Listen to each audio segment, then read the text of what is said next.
a world that walks the line. There's a rare few who think outside the box together for the crew. To break the equations, not bound to any rule. Exposing to the world the universe's own view. It takes the talent of the craftsman, it takes the mind of the fool, to make the vision realize energy and matter in a duel. To a break, to a duel. The old man Bills was running through his head. Cheryl probably got it hiding under his bed. Penny up to Annie, making power for days. Don't listen to a word that the straight dope says. Mike building batteries that power a ship. Victor comes and talking math, that's the water spiral dip. Sean chucking plasma bolts a mile long. Sheila on the video making tones of the prongs. Burning, breaking matter, they said it couldn't be done. And to all the people in the chat, I know you're having fun. So it's time to spend your Saturday with the doping old man Bills.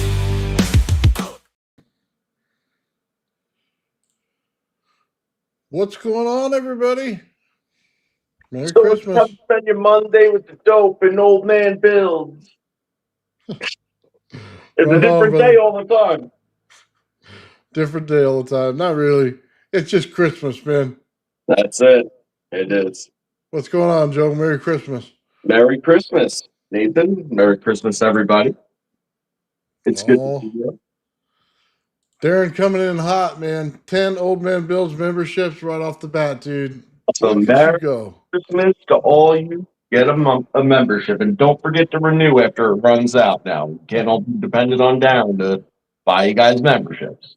Right on, brother. Thank you. And I just want to say, Darren, everything, hopefully it's going well, man. I know he's got some surgery that happened here. And he said he's gotten home instead of staying there for Christmas. Yeah, that's, a rough thing to have to go through and whatnot, Darren. I hope you're doing well. Darren dropping it hot again, man. $50, man, on a super sticker. Dang, Darren, happy to be out of the hospital, bro. That's what I think that is. Darren, thank you very much, brother. Right on, that's awesome. We're glad you're doing well. Right on, guys. All right, Joe's just getting his stuff set up there. Yep. So what's going on, everybody?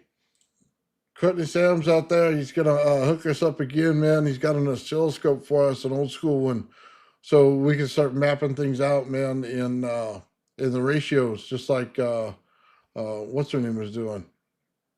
So I'm looking forward to that, man. That's gonna be cool. Oh, you're talking about the work that Sheila was doing? Sheila was doing, yeah. Right. I remember that. So he sent me a message a couple of days ago, man. I'm going to hook up with him after the holidays, and we're going to shoot off that big old Tesla coil, man. He's got this thing, awesome. Joe. Check this out. He didn't just go one story. You know what I mean? Like you saw last time, the big one. He put a second story on top of it, a second Tesla coil with a second breakout thing. Dude, I just want to see what this thing does. Me too. I think everybody does. So awesome, stand up, Courtney. That would make a great live event, man. That's all I gotta say. I'd love to see that. Maybe we'll just throw it in live. Yeah, you get it ripping, man, and then you know what I mean. Mm-hmm. I just wish my phone wasn't cutting out so much when it was on. I'll have to figure out a different way to do that then. The last time my phone wouldn't stay on and kept going on and off, on and off. So. Yeah, I know recording these things is hard. I have that problem anytime I try to record anything or to even take a photo. In fact, I found an anomaly on something I revisited a while ago. Do you remember that I put that picture up of that unusual light that I saw in the sky, and then when I... Oh, yeah. Right? So, I had always played with the levels and stuff, but like anything else, it's nice to revisit things because you learn stuff as you go along, right? But I did it, and I got the same exact result. But what I found was super weird, all right, was there all along, and I just simply never noticed it. And that was the top left-hand corner in the entire top bar of the photo was all screwed up and digitized with black, alternating black with green stripes, like an old school TV when it goes for a second where it gets the green stripes.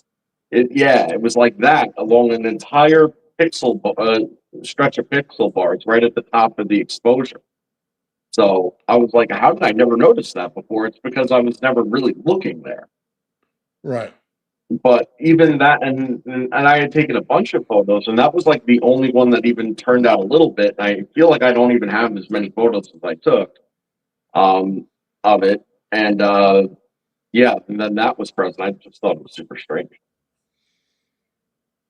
Right on, brother. Kind of cool, man. Some of this stuff pops up after you're not looking for it. You know what I mean? After so long, I love that. Yeah. I do that when I slow things down. You know what I mean? Put things in slow motion after we've seen the video 100 times. I'm like, well, I missed all of this. Yeah, I mean it's actually an important tool is to go back and revisit things because sometimes you just look at it through a whole different lens. And a lot of times, especially if you're spending a lot of time with video or images, you spend so much time looking at the darn thing to try and see whatever there is to be seen or expose whatever there is to expose out of messing with stuff that a lot of times you get so tied up in those casts that you kind of start missing things. And again, it's important to go back with like just a fresh mind sometimes. Yeah, I agree with that. Totally agree with that. So, dude, we were messing around this morning, and I sent you a video. We're trying to get that series together for the Rav, man. I wasn't in the most serious form this morning. It's a good little demo mock-up though. I'll tell you that. You definitely made it funny. Oh, dude, I was just trying to set the setup line, like, you know what I mean? How do we want to do the show and stuff? And I kind of wanted to take something from the Y files and kind of come in like he does. You know what I mean? Just a little bit with a little bit, and then have the startup, and then a little bit more, and then get into some other stuff where we're breaking down stuff. I thought it worked out really good, man, but I had no patience for AI this morning. I just wrote like whatever came to my mind. Yeah, I mean, definitely. In talking about it, it seems like we're leaning toward that like docu-series type of format, which I love because I mean all the great TV that exists, like, and I'm talking actual production TV that still exists. It's all Hmm. like that docu-series stuff where it's uh they're kind of following a narrative line. Maybe there's even a bit of a plot. Uh-huh. But at the end of the day, it's like really an informative thing, and then they try to mix in like reality TV with it a little bit because it's sort of like the producers there. They looked at like the genres that worked and smashed them together to make another format altogether. So it's like a documentary, but at the same time, it's telling a story. And since it's like real, it's kind of like reality, but at the same time, it's yeah, but we're trying to get the information across in also a productive and effective manner. I think it's going to be great. I think it's going to be good for this community, but I think it's going to also, um, just as importantly, expand the horizon of the people that discover this, what we're doing. Yeah, the cool thing is it's based on an experiment. So, you know what I mean? It's ongoing, and it keeps on going and gets better. So that's what I like about it. It's actual events, things that are going on. We're not hypothesizing everything. We're showing you something, we're describing it. At the end, we'll let you make your own mind up of what you want to think of it. But at least you get the point of view of everybody who is involved. Yeah, yeah, and that's I think what's probably most important now. It's like, as far as like where we are up to today, most of the information's out there that we've through us, right? But it's a hell of a catalog.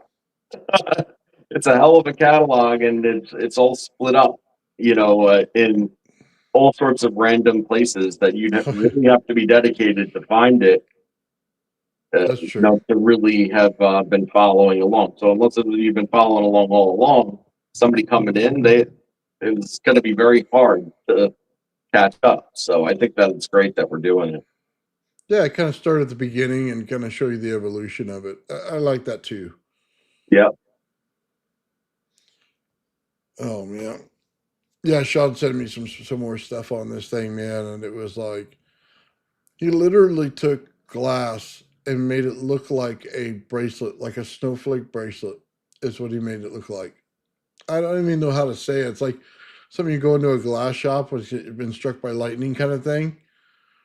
It was just really cool the way it came out, man. So yeah, we're working on that together. Joe and I are going to be doing a whole channel on it. So I think that's going to be out of the box, man. We'll continue to do old man builds on this one and all the live stuff. But I think that's was definitely worth it. I gave AI some crap today. It was so funny. But yeah, I didn't use it forever. Now I like to go on there and stir up some shit so once in a while. So I asked it, I go, the solar system, I said it was it came out of something else, right? And it said, no, it's all built within itself, right? I go, okay, smart ass. So do you believe in over unity, right? Or do you believe in unity as an electrical system? And it says, no, you know what I mean? And I said, but you just said that it was self-sustaining on its own by itself. So how did it do it? Right, right. Where's it getting it from then? Yeah, and then it came back to me, okay, yeah, you're right. You can't do that. I go, well, then how the hell is it here? You know what I mean? How new ones keep popping up all the time? It's like you can't say one thing on one side of the mouth and then expect me not to ask that question unless I'm complete dunce and missed it. You know what I mean? Either you believe that energy can't be created or destroyed, which it must come from a central system, or that you live out in the middle of nowhere and then all of a sudden things start to arranging and you have planets.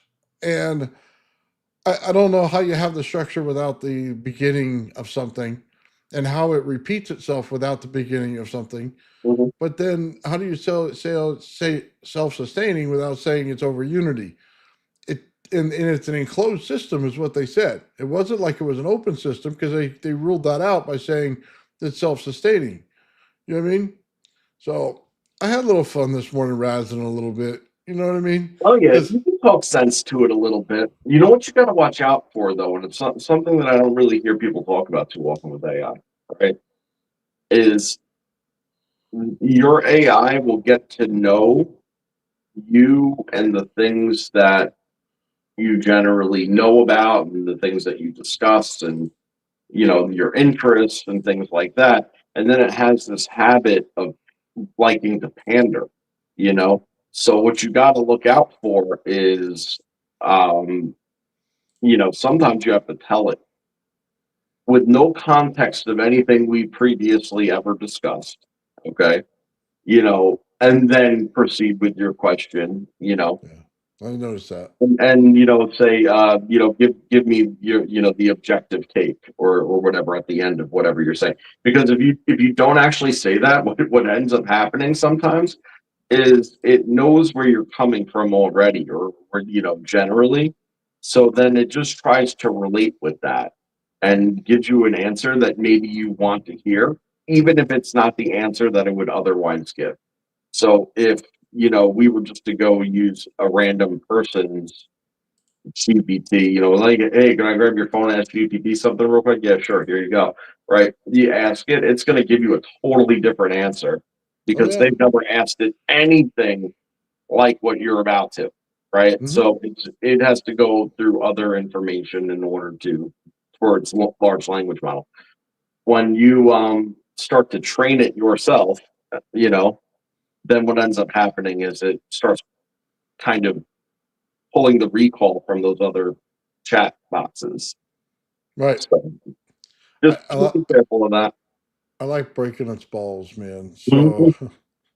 you know what I mean? Just like, okay, you're gonna tell me all this stuff, act high and mighty, and then I'm just gonna cut your legs out. You know what I mean? We're gonna see what you can't justify one thing with the wrong answer to me and then not expect me to come back and say something. It doesn't work.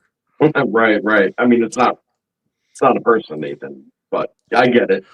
Well, You're yeah, just proving a point.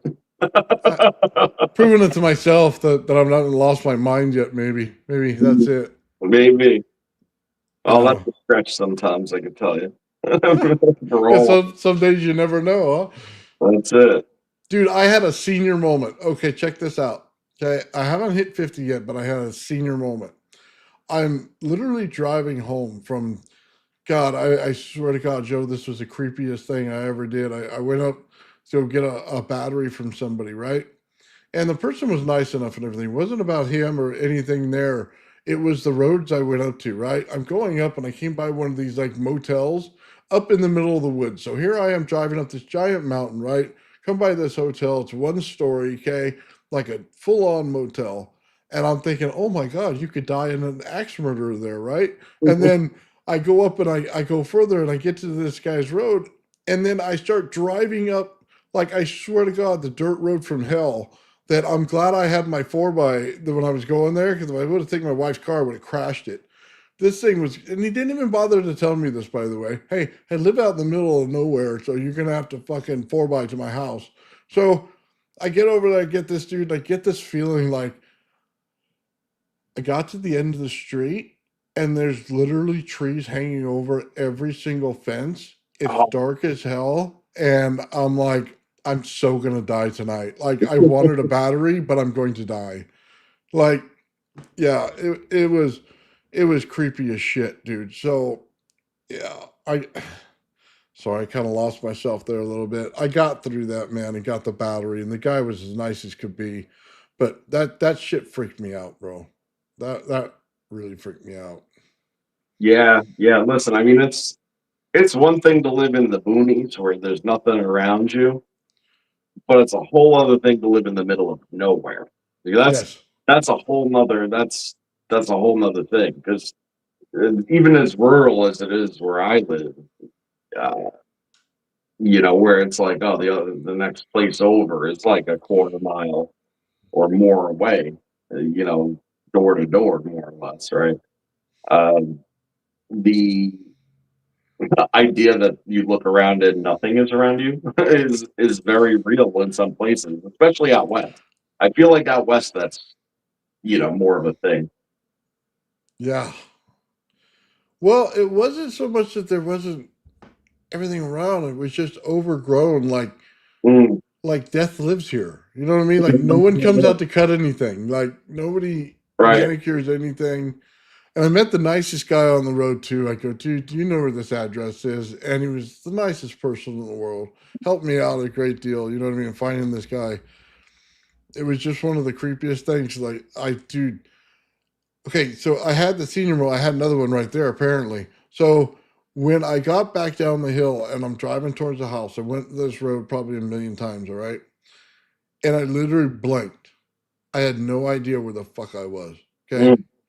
Literally no idea. I saw the street, I saw the lights, I saw everything. This is something I've seen a million times. I had no idea where it was. That's crazy. Just none. And I just pulled over and I just kind of stared. And I'm thinking, did I, was it some kind of emotional response about what I just went through and put my own mind through? Did I just seriously forget everything? You know what I mean? Like, what the hell is going on here?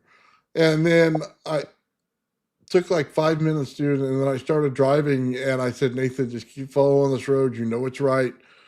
And I finally got down to the local supermarket, you know what I mean? And found my way home. But it freaked me out, man, because I was like, how do you just lose everything all at once? Like, Right. yeah, totally screwed up in the head. And I said, you know what? I've been telling the wife this for a while. I should not be driving at night. And I just thought to myself, I think this is one of the last times I do it. Oh, no kidding. Wow. You you're too young to not be driving at night, man. But hey, I get it. Maybe not to like a strange part of town to meet up with somebody you don't know. Like Yeah, I mean, maybe you not can that. start somewhere, man. Like I'm sure you'd be all right around.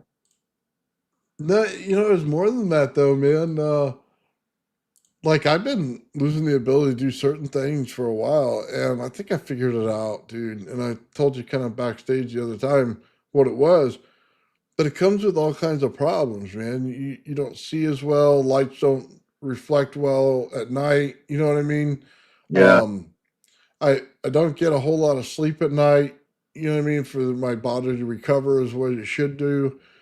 And the crazy thing, man, it's all fixable. So one of the reasons I would take a few extra days off this week, not just a holiday, I needed to reset the way I did things. see if I can't get some of that stuff back. You know what I mean? Because it's been really bad lately, man. Like I'll literally take 2 hours of sleep, wake up, have a cup of coffee, and stay up for another three, and then go back to bed for like 3 or 4 hours, dude. But I'm not getting the same sleep, no REM sleep, nothing like that. And I think it's really just tearing through me. Yeah, and like that no sleep will catch up with you and do awful, awful things. It really will, and it could mess with just more than your how energetic you are. Right? Oh It yeah. could actually mess with your immune system, and once that gets all out of whack, and your hormones and all this, and once those two things are out of whack, you're done. Like you shut down. The chemicals aren't right. Total imbalance. You got to get yourself a rice machine. Yeah. Like Eight says, I need a good organite. Yeah, that's it. Yeah, he's right. You know what? It's how do I say it? Like because I have gout and stuff, I usually have inflammation, but you can write off a lot of symptoms of the bad the bad stuff that you could have for that. And that's what I was doing. So when I went back to see the doctor, he kind of corrected that. I said, take this out of the picture. What would it normally be? And he started checking stuff off in the box, and I just put my head down and going, oh God, there it is. So yeah. Anyway, I don't want to talk about it too much. I just Yeah, I got you though. But yeah, get the rest, spend the time with the family. yeah. It's the season, as they say, right? So yeah, it's kind of one of the reasons sluggish, not getting a lot done. So get the rest and everything, man. Make sure it happens. I agree with that. Yeah, well, it's a good time of year to plan the next step, Yeah, and I I did. know that that's where you and I have been talking for a while now on everything that is going to, hopefully come together for next year, and that's what I'm excited for. Yeah. Well, I'm excited for it too, man. I've been kind of putting it off to make sure I got it right because I didn't want to come at it with the wrong frame of mind. So yeah, uh, I have a lot of that stuff available to me. I was answering something in the chat. I don't usually do a lot of that stuff. I used to, not so much now. So I kind of cut all that out all at once. So cleaned up all that stuff. Just can't believe I had a senior moment, man. That was terrifying. Yeah, So I can only imagine what people if they had like Alzheimer's and stuff and like pop in and out of reality. Dude, that I don't even know how they do that. Like maybe they don't know, but being that I knew freaked me out.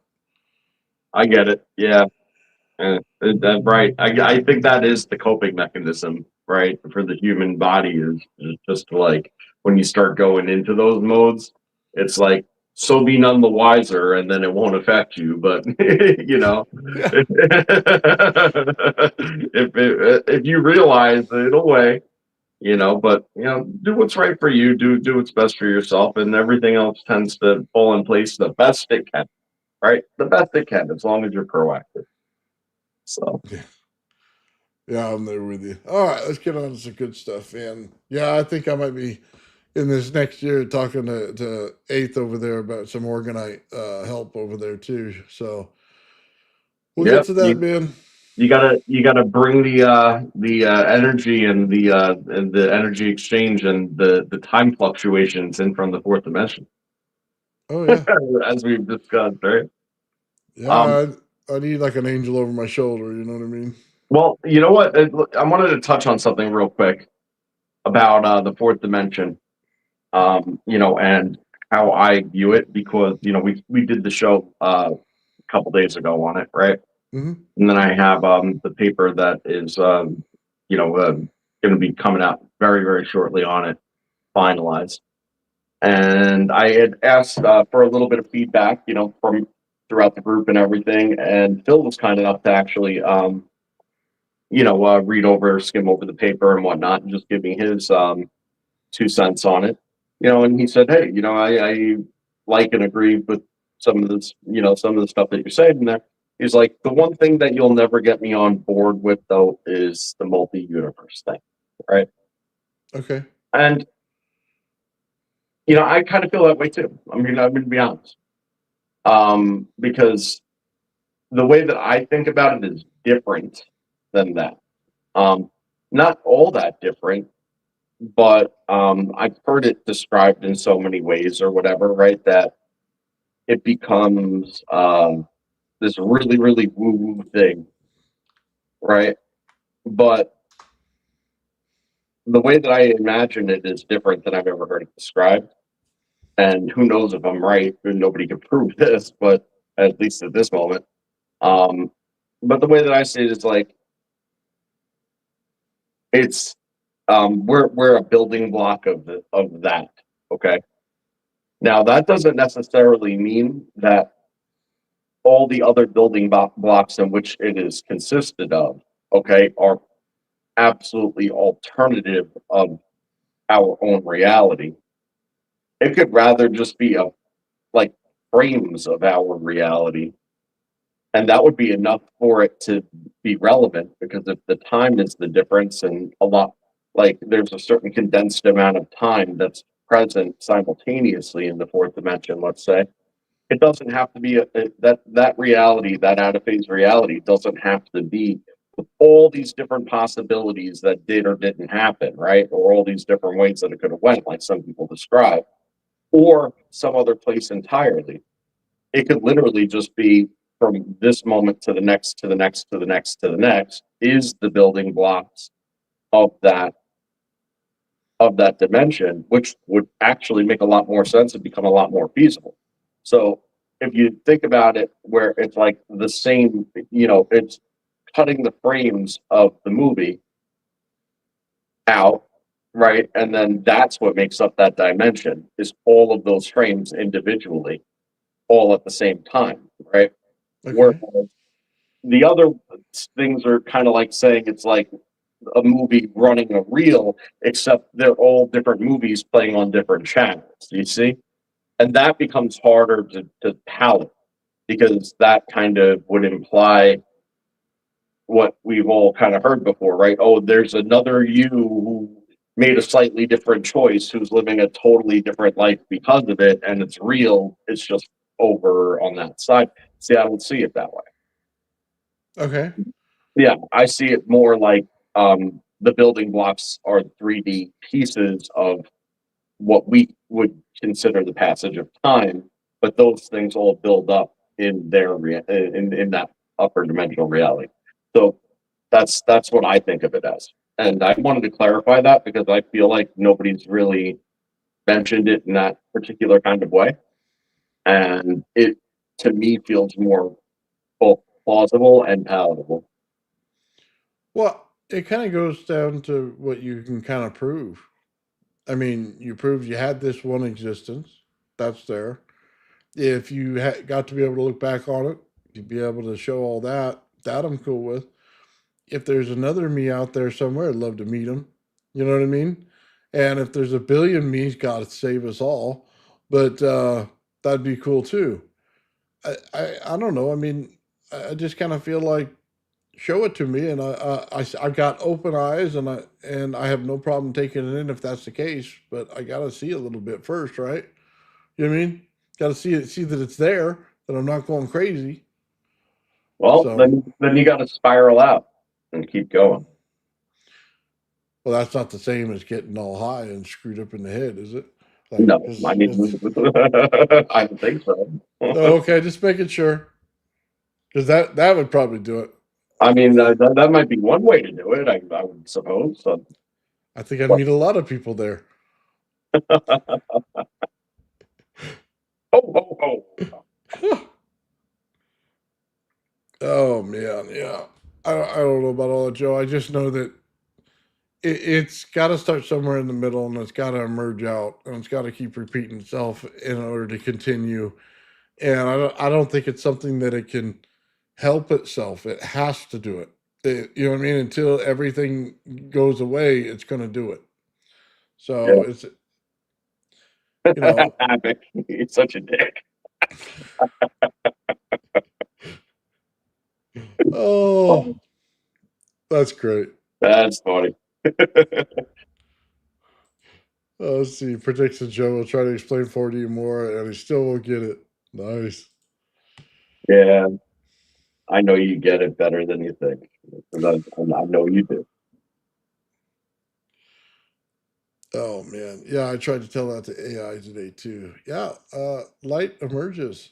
You know what I mean? Oh, but how does it emerge? How does it build things?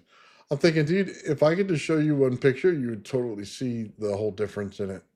If you can see how light puts out that one beam in, and then all of a sudden it builds out this bubble around this one object in the center, I think it's pretty self-evident what's going on. You know what I mean? Yeah, Because I like he disagree. tried to tell me, Joe, that it's structured like there's nothing but energies everywhere, and then it just at one time decided it was self-organized. And I go, well, that's the crappiest explanation ever. I said, that's not even close to anything that's reality. Like, how does that work? Like, did you like mess up your turds in the toilet? They came back and made a relationship because that none of that makes any sense to me. Well, no, because energy does the diffuse, the different thing, the opposite thing of matter. Okay, like energy wants to go into a diffuse state, and matter wants to consolidate. But you got to remember that the energy is only manifest in the presence of the matter, and the nature of the matter is it wants to basically take the matter back into an energy form. So it starts interacting with it in that sort of way until it realizes, oh, that's a task easier said than done. Ends up usually getting caught up and then ending up going into a diffuse state, or getting locked up into the whole matter quasi equilibrium matter lock. You know Hmm. that exists, and that's definitely what it is because the two things they want to annihilate each other. It's super fascinating. Well, yeah, I mean, I'm okay with that. I just not okay with all the pieces just sitting around, and all of a sudden magically they come together like a fairy come over, put dust on them, and said, "You'll now be a sun, and you'll be planets." I just don't agree with that. Well, how when they talk about different energies and like all this stuff, like phases that the Earth goes through and stuff that we experience, right? It's like when they say things like, "Well, Satan has been ruling the Earth for the last 1,000 years," and like you've heard things like that before. Like I'm not trying to grab at straws here, but I'm trying to say, there's a possibility that that whole entire allegory, that whole correlation, is to do with the ratio of energy to matter that's in the system at a given time. If it's an energy rich system, then the energy is either holding its ground or putting more energy into the system than typical. And that would be the opposite side of the spectrum. Whereas if the matter is just in a constant state of capturing the energy, and therefore the ambient energy is in a lower density state, that could very well be, change the ratio to that other side. Why is that relevant? Well, because at higher energy density levels and stuff, um, your connection to all that is quite probably, you know, um, more available for most people, right? Or more Yeah. efficient, or stronger, or who knows the abilities that get turned on once a human being's energy levels are at or beyond a certain point or resonant state, right? So it's interesting to think about it in a different way that's more scientific than just these allegorical, dogmatic Hmm. sorts of things people like to say. Okay. Hmm. That's interesting. So I was looking at something earlier today too, Joe. The asymmetrical capacitor. Mm, I built one out of paper. Okay, so just go with me here. There's aluminum at the top. There's aluminum at the bottom. One at the bottom is smaller. The one at the top is bigger. And you take static electricity, or you could take DC high voltage and thin it out as best you can, and it'll lift the paper up. Now the paper has nothing in it. It's non-electrical, right? but you're saturating it with static electricity, so then it attracts up, right? So that's the whole thing to it. And I thought, but it's only a asymmetrical capacitor is the only thing that we're building there, and this thing goes in between them. So we're still an anode and a cathode, and it's still moving it, right? And it's not spinning when it goes up, it just goes straight up. And I thought, well, maybe the aluminum gave it a little bit of eddy current in there, maybe the static gave it a little bit of lift because there is a PVC pipe in the middle. But then again, you can replace that with a piece of wood, and it'll do the same thing. But then again, you could put a little bit of static electricity in the wood and it'll hold it. So I was just thinking to myself, so we look at that, we look at the other one we were looking at before where the guy took two paper bowls and put it in, but put a little spinning disc on both sides, and then had the eddy currents in there, right? I said to myself, you realize, Nathan, that had the exact same parts, just put it in a different way, right? And we're looking at these systems, and all I'm seeing is the same thing. It's just an anode and cathode effect, the same thing T.T. Brown was looking at. It still has to have aluminum in it, and it still has to swirl in one way and the other, and it still has to contain in some form energy that saturated the outside of the craft in some way. Okay, and then it moves, and then you look at two pieces of aluminum. If you put an anode and cathode on those in the center, you could take a piece of aluminum foil like a little ghost, and it'll float. It's all the same effect. Yeah, that's true. Hey, talking about like the eddy current effects and everything like that. I could send you a video that I took that I meant to share with you and I forgot.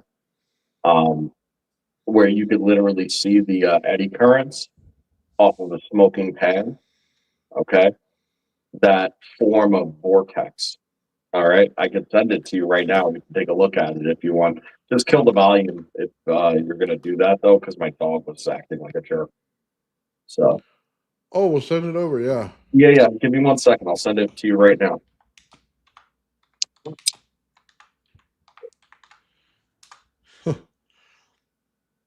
I said, who's gonna drive my flyer if I can't drive it at night? Well, my wife. So you have to watch out, man. You might get whacked. Bad driver. Oh man, so funny. Oh, Freeze big trip was going to sleep sound. Sounds stupid was in the past. It needed to be routine, simple, and it's not easy, rather hard. Really, I had that. So that's why I don't want to watch those movies, man. Those terror movies. I hate them. Can't ever go to sleep the right way without having a bad dream.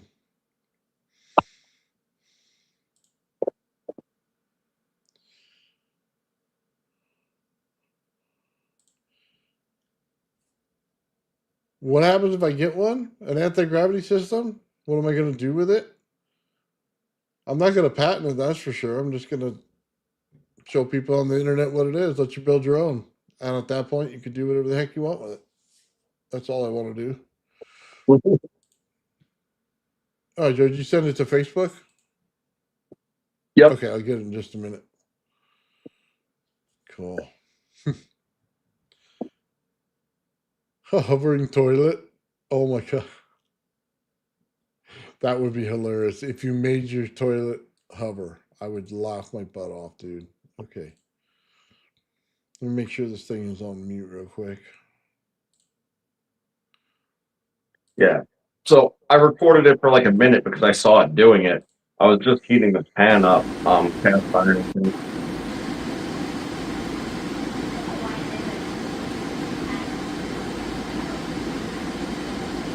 Can you kill that volume, Nathan? Is the volume on? I can't hear it. Oh yeah, it's so loud. My dog is about to freak out. There you go. All right. I was like, can you give me a second, pal? I'm trying to do something here. All right, you see the eddy currents? Now look at it start to spin up. You see those eddy currents on the side? See how they're wrapping up from the plane and then up around? And now it's starting to spin. Now you see Is the it like tornado? this? Uh-huh. And then it's starting to. Mm-hmm. Okay. There you go. You see that? Now it's taking it right off the plane, and then it's putting it into a vortex. You know, they always show that. I didn't know that they were showing eddy currents in that. Well, yeah, look at it right off the ridge of the pan. You could see it rolling off the plane up and around that lip, right? And it's literally that motion that's happening inversely all the way around that pan that's causing it to spin. So that means that you actually are creating some disturbance in the air and getting thrust. Well, yeah, this is convection. Well, that's more interesting now. Mm-hmm. Okay, Yep, well, there you go. Look at it. You I saw the that. tornado, yeah. Oh, hold on. I'll pause it and we'll see it. You could see it spinning, and then. Yeah, because it makes a real thin line in there. Mm-hmm. But you could see the whole thing is rotational. The same as with the RAV. You know, you saw it kind of spinning on the plane and stuff before it swept up. Yeah, you can see a nice stripe in there to the left of the little play button. Mm-hmm. Where like, yeah. Nice. Let's see if I get a curl on the side.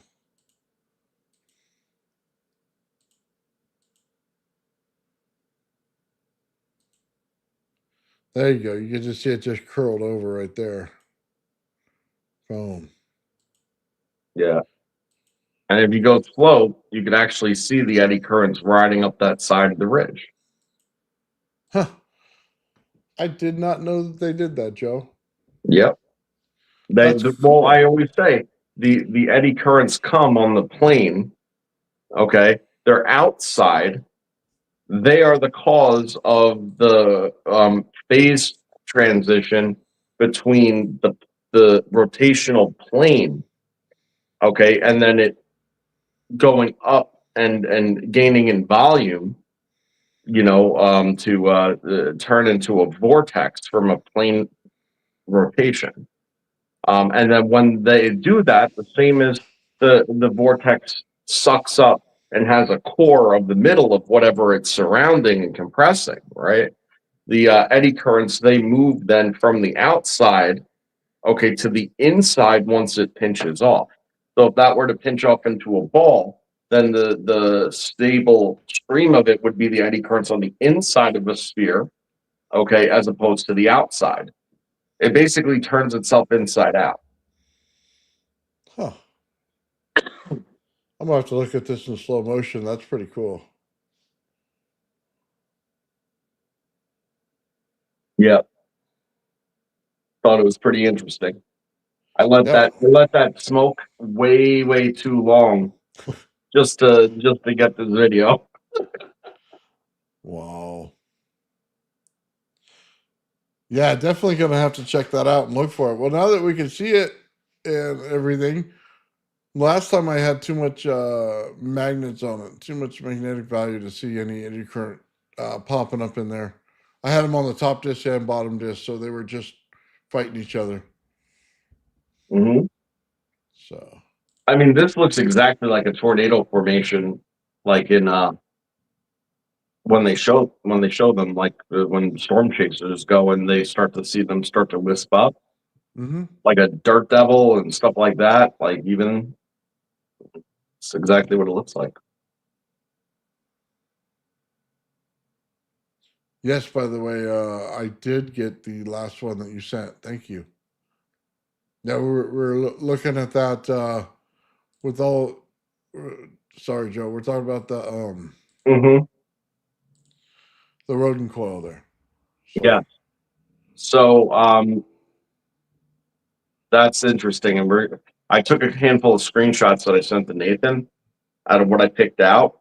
I was like, oh yeah, see, I was talking about this one process about a in fact, it's relevant to the vortex too, right? It's the parabolic sweep, and I found it, present in a couple of different configurations and angles of view, where you can literally see it sweep up, and it's like a Pringle chip. mm-hmm. Sorry, I'm trying to find it right now. Yeah, it was pretty cool, man. Oh yeah, I'm enjoying that thoroughly. So I think I'm Excellent almost. work, man. Like really, very cool stuff. All right, I think I found it. Let me pull that right there. Make sure I look at the right thing because something that you sent me is not appropriate. All right, there we go.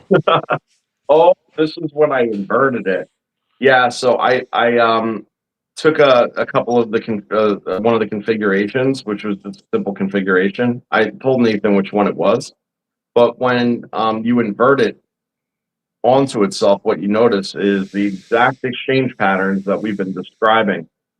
And you could actually see where they cross and they actually deviate away from each other when they're headed toward each other. But then when they start coming toward each other, they Mm-hmm. actually accelerate and pull closer together.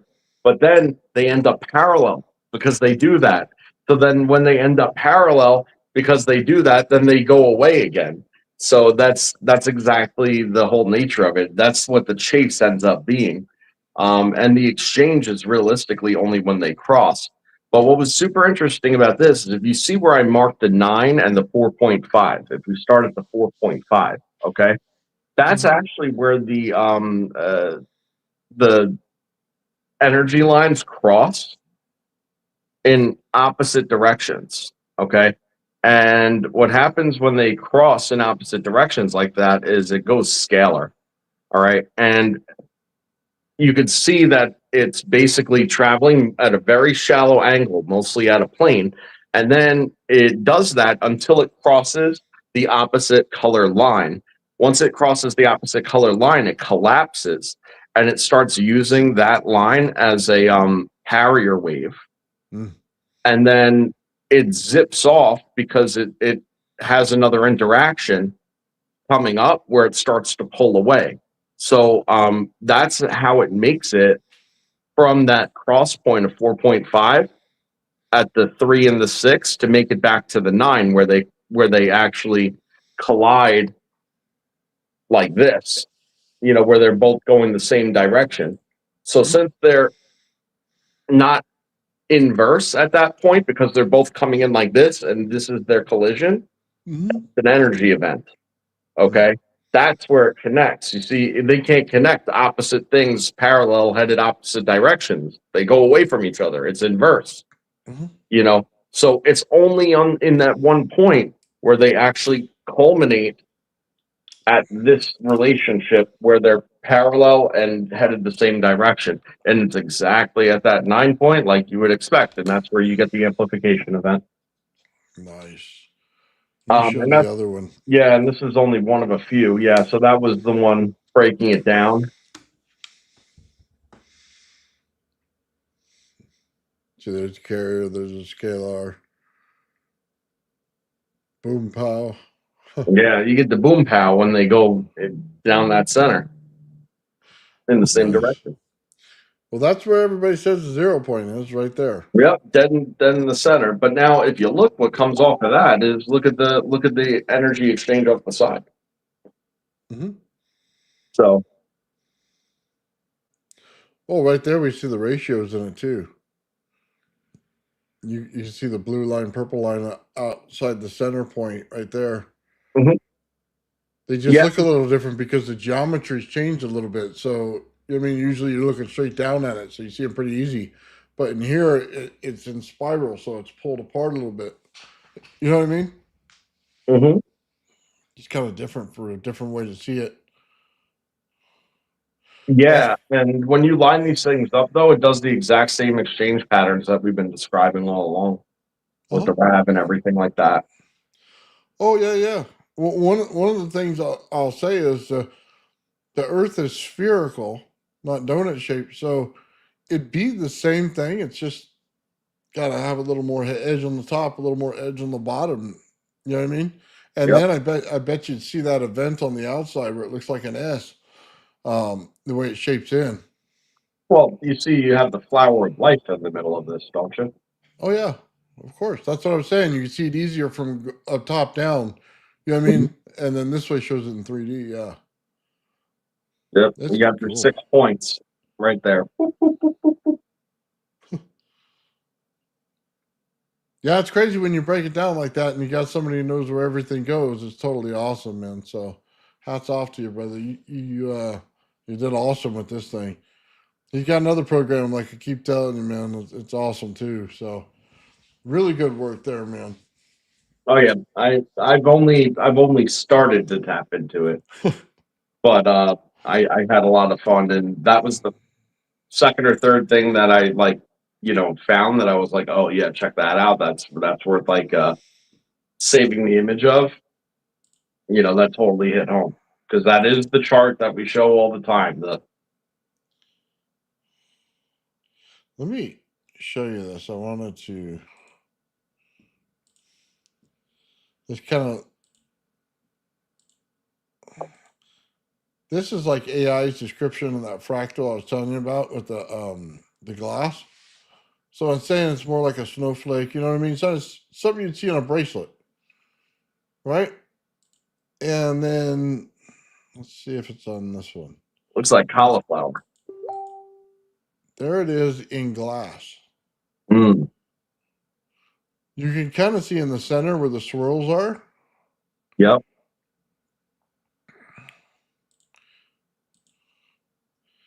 It's just interesting how it actually works like that. And you got to think about it. This stuff was pre-programmed into the plasma without ever really knowing what's going on. You know what I mean? Because in order for it to have structure like that and it be consistent all the way down, there's a patterning system that's going on in nature that we don't realize right away in this stuff.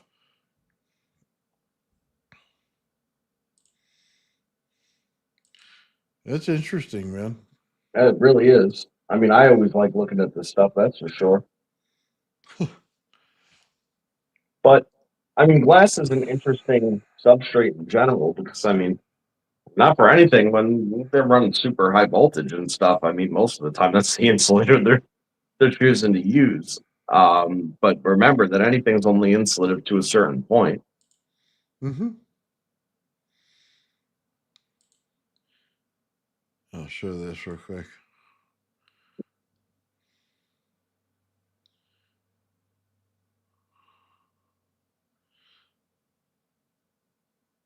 Look at that. It's just playing with it.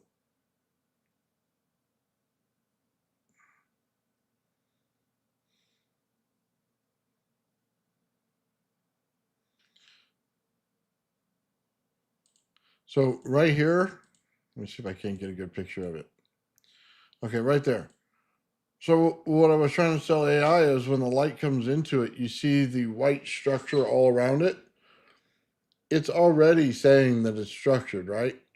That it's already taking the air around it. And I don't know if you want to say ionized it. I don't know if you want to say irradiated it. Whatever you want to say, it's definitely structuring it. There's no question there's a pattern there because the center of all of it is the RAV. It's pretty clear. Center of mass is the RAV. And you can see different layers of it right there. You could see the cross almost in this one, Joe, though there's a few more things coming out of it. It's like Yeah. a double or triple stacked. Well, you can And see when your flare gets close to the arc, also, it starts to actually pull the arc from that way to that way. The arc is actually following, like where that flare is in relative to the camera, mm-hmm. which is strange, as usual. Yeah, Oh, you get your full star out of that. I mean, I could see it right on my screen, and if I were to touch that photo up, you'd see all the how it's broken up. It's got that dark light thing going on again on the transverse axis. oh, it does. All right, Joe, I got something for you. You're gonna like this, okay? All right. Let me go share screen again. Now this one I haven't sent you yet. I just got this one in. This is a pattern, but just take a look at it if it looks familiar to you. Well, I gotta zoom in. Give me a sec. The resolution isn't the best. Hang on. I mean, obviously, I see the pattern. Yeah. He goes in through and he has some charts to explain it as well. So I'm gonna have to send this to you for you to really get it. I just Well, yeah. kind I of mean, here it is. no, there it is. That's what I'm saying.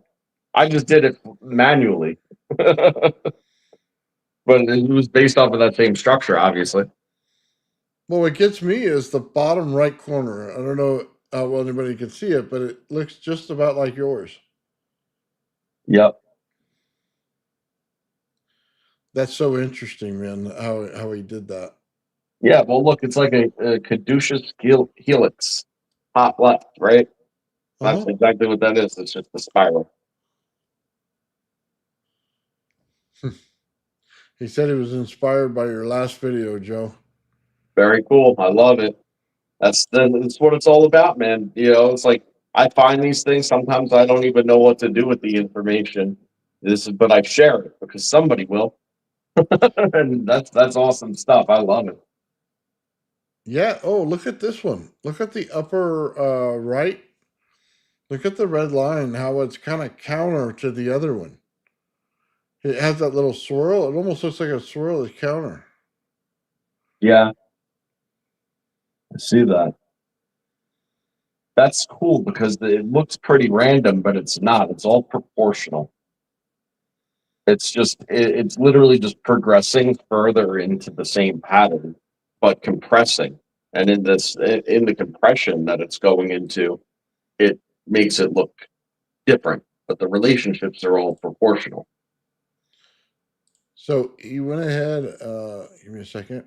He shows the number pattern as well that So you're these looking at. numbers, by the way, this is the important stuff. The relationship of these numbers. Mhm. Trust me when I tell you, this is the chart to find the codes. Well, I'm glad you guys understand it because I'm still a little bit lost on it. Yeah, I could give you the crash course on it. Yeah, you want to make sure that you saw that. I'll send it to you, Joe, every one of them, so you can take a look at them. Awesome. Yeah, I'm gonna take a look at that. Thank you very much, Havoc, and I'm so happy you did something with it. And um, I still have a lot more to share on it too, but I still haven't taken the time to dive into the relationships of the numbers yet. Because once I better understand that, like I said, that's gonna unlock a whole lot about the ratios and the proportions. Um, and what I mean about that is when you look at the chart, right, you could see that there's certain spacing, there's certain cross points, there's certain repeating patterns in those relationships Hmm. that all have to, that in proportion when you match them to their specific numbers, right, that shows the relationship between them. Hmm. And each number in depending on each sequence also has a certain function, okay, that I've mapped, charted out, and labeled. Transient functions, switch functions, return functions. There's like a whole lot of different stuff that it does as far as its vectoring is concerned. So by knowing what it's doing in the vector pattern, knowing what the number is, and then knowing what the relationships are between numbers on this cycle and numbers on the other cycle, and when they intersect or interact, I should say, tells you everything you need to know about the relationship of AC, DC, and vector. Believe that. That's what's crazy about it. Okay, so show this one. He's got a couple of these too, and he's got a lot more. Trust me. But they're showing the numbers on there and where they fall in the Rodin pattern. Hmm. So I've always said this. I always thought the Rodin coil was just visual energy. Like you could see where things go, where there's one field, where there's a cross field. You know what I mean? And then the numbers bear that out and how it goes into the vortex. Yeah, for sure. And I mean, depending on what types of geometries you're using to wind it, um, is going to be dependent on the types of energy patterning that you get. But yes, the representative of the numbers based on the surface area and where it is on the chart. That makes sense. I like that. It's definitely one way to do it because it's self-modulating to a point, and then depending on the frequency that you're going to put into it is going to depend on the pulse patterns that you receive. And what you're looking at there, is sort of like the grid in which that pulse pattern would emerge. And the pulse pattern is just the energetic analogy of a cymatic pattern. That's all it is. But some of them can be very, very complex. Oh yeah. Well, some of the stuff he showed us when he was showing it to us was very complex and how it came together. Let me see if I can't get that one. See the inverse on the inside here. So interesting how this stuff works out. Oh yeah. Something right there that I know Ben would love to talk about. By the way, I saw him just recently. He was on Mike's show. So he's starting to get back into all this stuff. He says he has a presentation to give in front of a lot of people. So happy for him. Hopefully everything's going well with him. So to share Yep. that. Yeah, I saw him say that, and like you said, good for him. Hopefully he's productive and getting his point across and selling the goods. At the end of the day, we're all on the same team when it comes to the end goal here, right? Yeah. Well, yeah. Hopefully he's into it pretty good and has all the circuits worked out because some of this information would really help him out a ton. Oh yeah. Eh, For sure. I mean, it's kind of a bit of a shame that there's been a little bit of snoozing going on with that. But I mean, what I understand, it's like the people that we deal with, people that we talk to and stuff. They got themselves, their lives, their projects, their channels, their everything, going on. But mhm. it's like, if they kind of followed the narrative a little bit more, I feel like it would change the discussion so significantly, to be honest, because there's just things that we kind of unlocked through this entire process, you and I, Oh that yeah. they're either just stumbling upon now or they see but they don't quite understand, and we're just here to help, and we're not all knowing either. I learn every single day from the people around me. Got you. I'm trying to pull up something real quick and yeah, I kind of don't like the phone thing, man. It messes me up because I'm trying to pull a name off of there and go to their YouTube channel, and it doesn't show up in my regular chat, so I have to And, do it manually. yeah, I love that. Let me see. Nope, still not pulling it. Oh, it's gonna make me type in the whole thing. Trying to look Mhm. up Dennis's channel. He says he was able to get arcs from the water.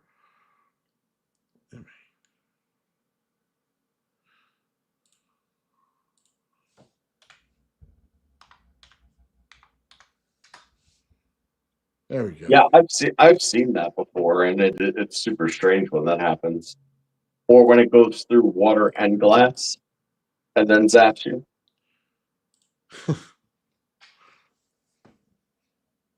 Okay, so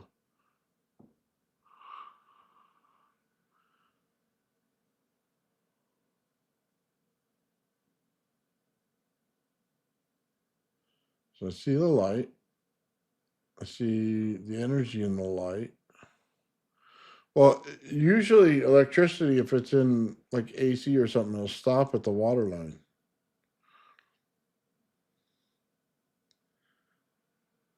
Yeah, it's hard for it to make that phase change to get out. It's too much mass. Yeah. Huh.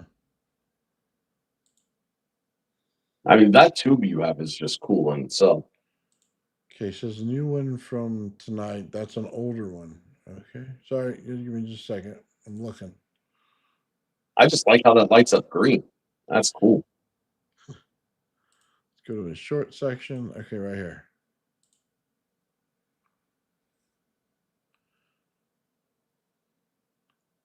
That I haven't had happen. No, No. Have I'm you? trying to see it. Let me see. No, I've had that happen. That's what I was just describing. You've never had that happen? No. Really? Not on glass jar, no. Are you using AC in that, Dennis?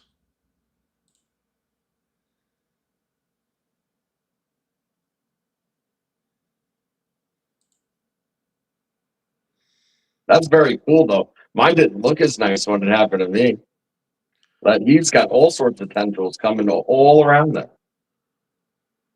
That's so cool.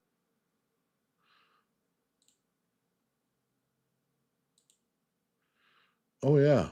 It's like it went to the very center of his finger too. Mm-hmm. Well, it's making full contact. It's just breaking up those tendrils from around his finger. But it's going on like the most conductivity in that case is going to be to the tip of his finger where it's pressing.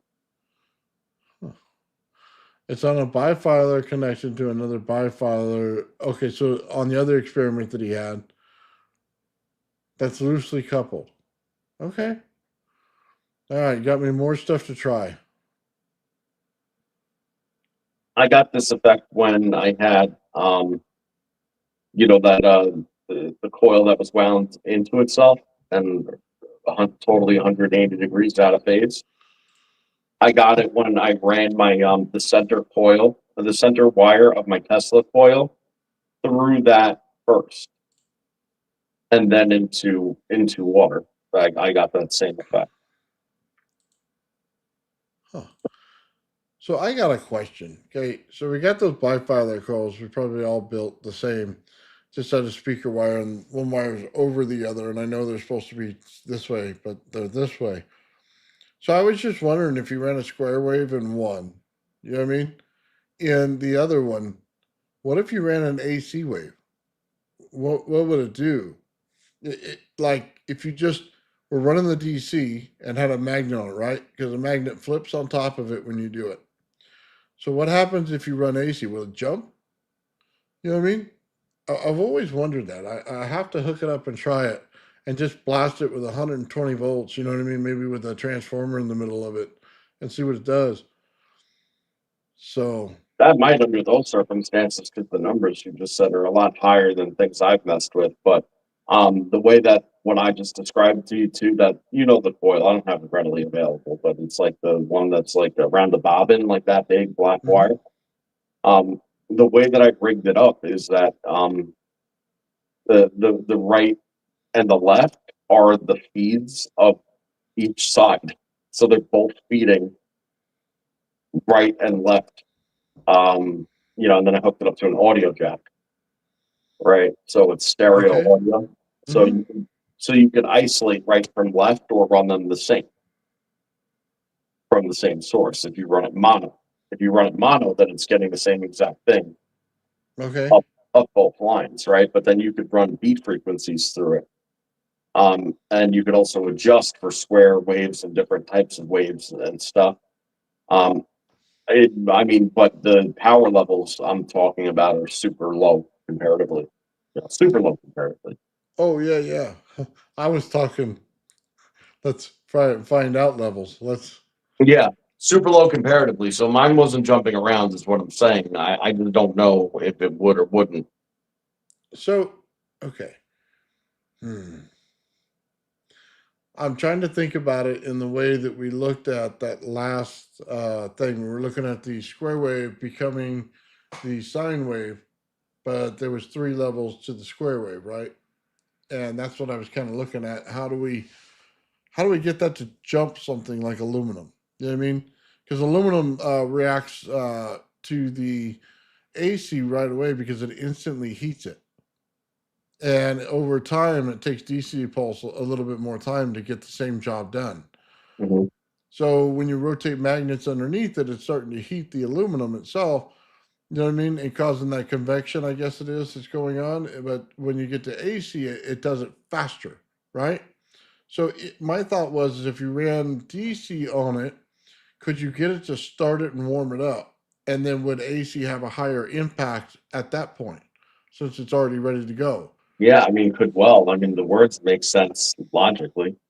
Um, but it'd be interesting to see in practice because I think that's the number one thing is that even if it would work theoretically, and even if it would work material wise, right? Like, if everything were to cooperate, I think that what we find a lot of times is that things interfere so much that the material ends up being a problem, and you end up having to add stuff to compensate for something that went wrong, right? And then you have to add, and then something else goes wrong. That problem's fixed. Something else goes wrong, so then you got to add something to fix that problem. The next thing you know, it's just like a revolving door of kind of failure. Sometimes that's how that one rings out to me, to be honest. Well, yeah, that's why I wanted to isolate the effect. Yeah. If you can isolate the effects, then it becomes a lot easier to see which part is doing what, and then you know what to control. It's like a cascading failure. Otherwise, it's a mess. Exactly, and the failure just jumps from one fail point to the next as soon as you patch it up. It's silly, But I know you've seen it, Oh, like time after time after time, and it could be something. It's not always material destruction failure or short sort of situation. Sometimes it's like the fields run inverse of the fields that, like, for instance, are needed to spin your motors. And that sort of thing where the motors can't spin because you're putting them in a field that's inverse of what they're trying to do, and it just becomes incoherent. So, mm, well, yeah. with that said, Nathan, I do have to go. I All right, told you Joe. I wanted to pop on and say my Merry Christmas and do the thing. Right So, on, brother. I just want to wish everybody a Merry Christmas, happy and healthy to you and your families, and enjoy every moment you have with them. Right on, Joe. Enjoy your Christmas, brother. Yep, and we'll get together right after. And I'll miss everybody. See you later. Merry Christmas.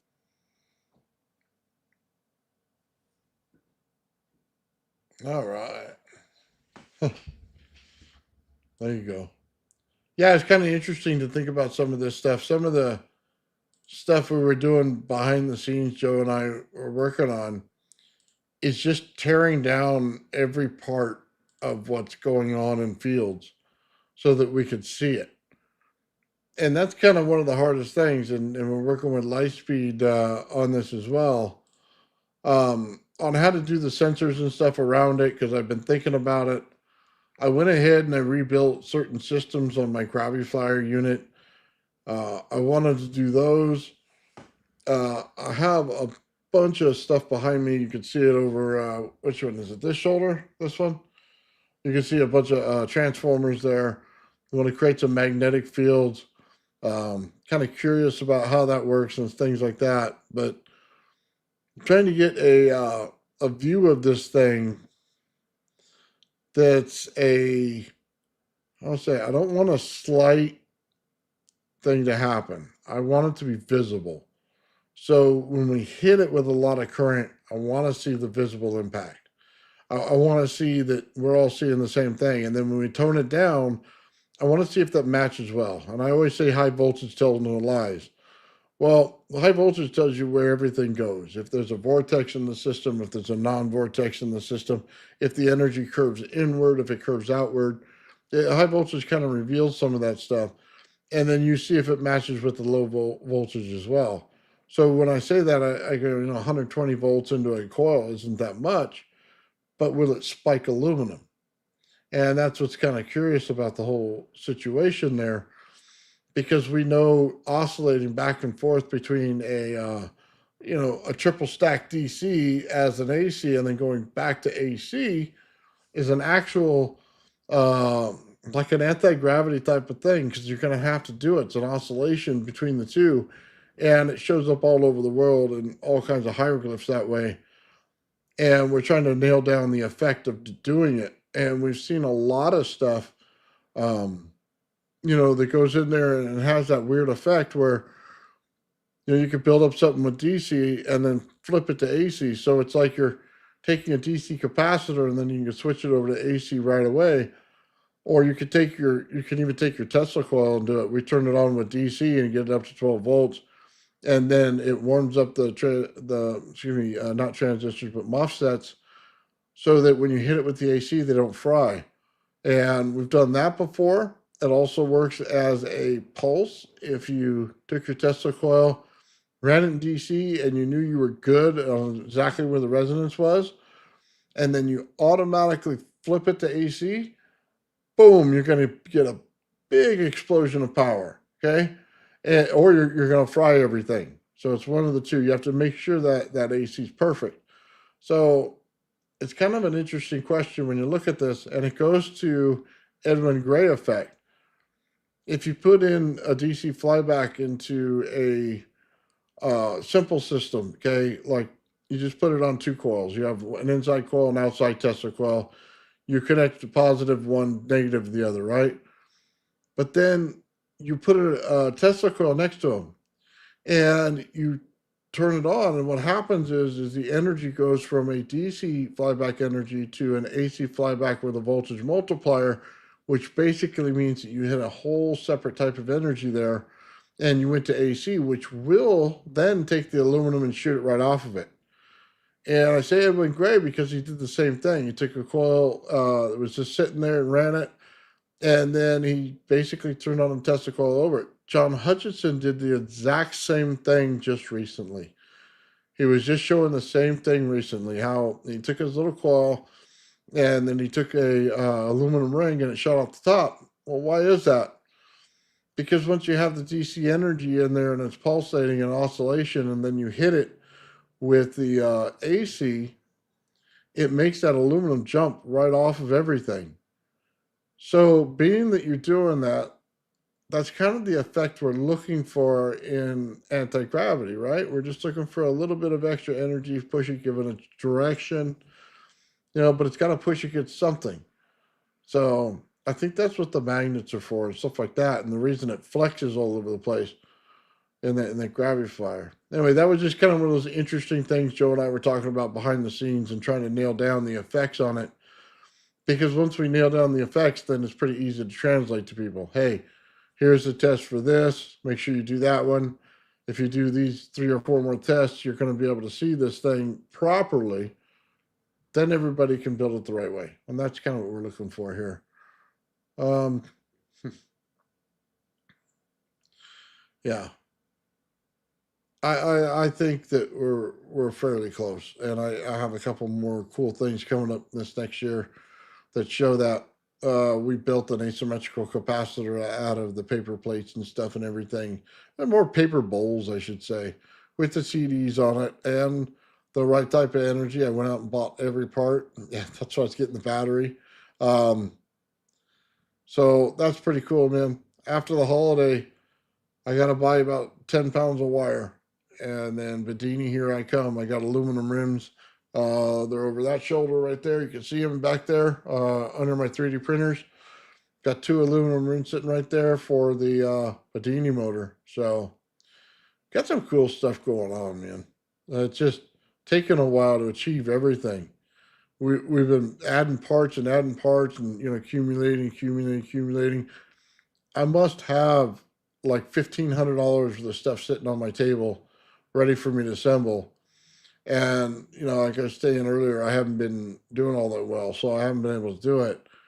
Fixing those problems so I can straighten that out. Like I said, I spent all day yesterday remapping my ultrasound circuit to get it right. And then I went back through, because it's one thing when somebody builds it for you, I went back through and built it with my own hands and to see what it did. And now I have it back together the right way. And I'm hoping I can find a way to show you guys the sound on that it makes when they get in line with each other. because it'll make more sense on the water hammer effect when you get it underneath something or around something that gives that amplification wave. Because if you've seen the testing on it, when I push the button, it doubles the energy, right? And Mike over on Faraday Research has done the same thing. It doubles his energy output in voltage. It's important to remember. So when you're looking at something like a system like this, where you have it, it's a DC system, so any kind of sine wave that you put over, it's going to bring the voltage up. So when you have a piezoelectric disc going against a DC system, it's bringing the voltage up in that system. So you got to remember that because you're adding a sine wave. It doesn't matter if you add it at the beginning of the circuit, which is very easy to do, or you add it at the end where all the voltages are coming out. Because it's high voltage and because it's coming out in the air, you're transitioning it in that form. So you could do the piezo and get it to bring up the voltage. But that also means when you pop it, you're sitting there going into a joule thief and giving it double the energy once you let off the button. So you push the button, it lets off the frequency, what takes you over? The Tesla coil takes over and gives it that AC, okay? Then you hit the let go of the button, and what happens? It jumps again, okay, in the amount of energy it gets. It's pretty interesting the way high voltage works. It's a lot different than low voltage. It's something you have to experience. So yeah, we're getting there, man. And I'm writing down all the effects on this stuff. It's not normal to any book. I've never seen it done by anybody else. I'll be honest with you. Some of this stuff is you actually have to be able to do it to see it. It was like, why would you use a inverter instead of using high voltage in a system like this? And it's precisely because it makes square waves and stacks them in order to make the sine wave. You say, well, that's kind of confusing. It's because in any system that's anti-gravitational, it's both. It's AC and DC. And you got to start seeing it that way. It's AC, DC, and it's eddy currents. Those are the three factors that you need in your system. And it sounds strange, but when you get the oscillation going back and forth in that, yes, it makes a sine wave, but yes, it makes a square wave. Okay. So you're making both at the same time. That's kind of the trick. And it's not really that well understood. And it's going to be very well understood. Just like you guys understand the water experiments with the Tesla coil now, we're going to understand that really well here coming up. It's the oscillation factor when it goes back and forth, because you got to remember AC is slush, goes back and forth, back and forth. Okay, that's what makes the oscillation in it. But that's exactly what they're mimicking in an inverter. And we're just talking 1,000-watt inverter, the cheapest one you can get, the one that not perfect, the one that's you don't want a perfect thing that's ruled out anything that overrides everything. You want the garbage one. And I hate to say that in that way, but it's true. You want the ones with the least amount of protection in it, and that's the one you want to use. Do not want to use the high dollar one. You want the least amount of protection so that it'll go back and forth, back and forth, back and forth like that. And then when you think about it that way, it makes perfect sense. Now, what's an inverter? It's basically like 4 MOSFETs, okay, that are put in there, and then it's a coil setup. So you have on one side, more windings than the other, and you're just changing the voltage in there. But that's kind of just what it is. That's what an inverter is. So what are they doing? They're just switching on and off in order to give you different heights in your square wave in order for it to match the curve. So, yeah.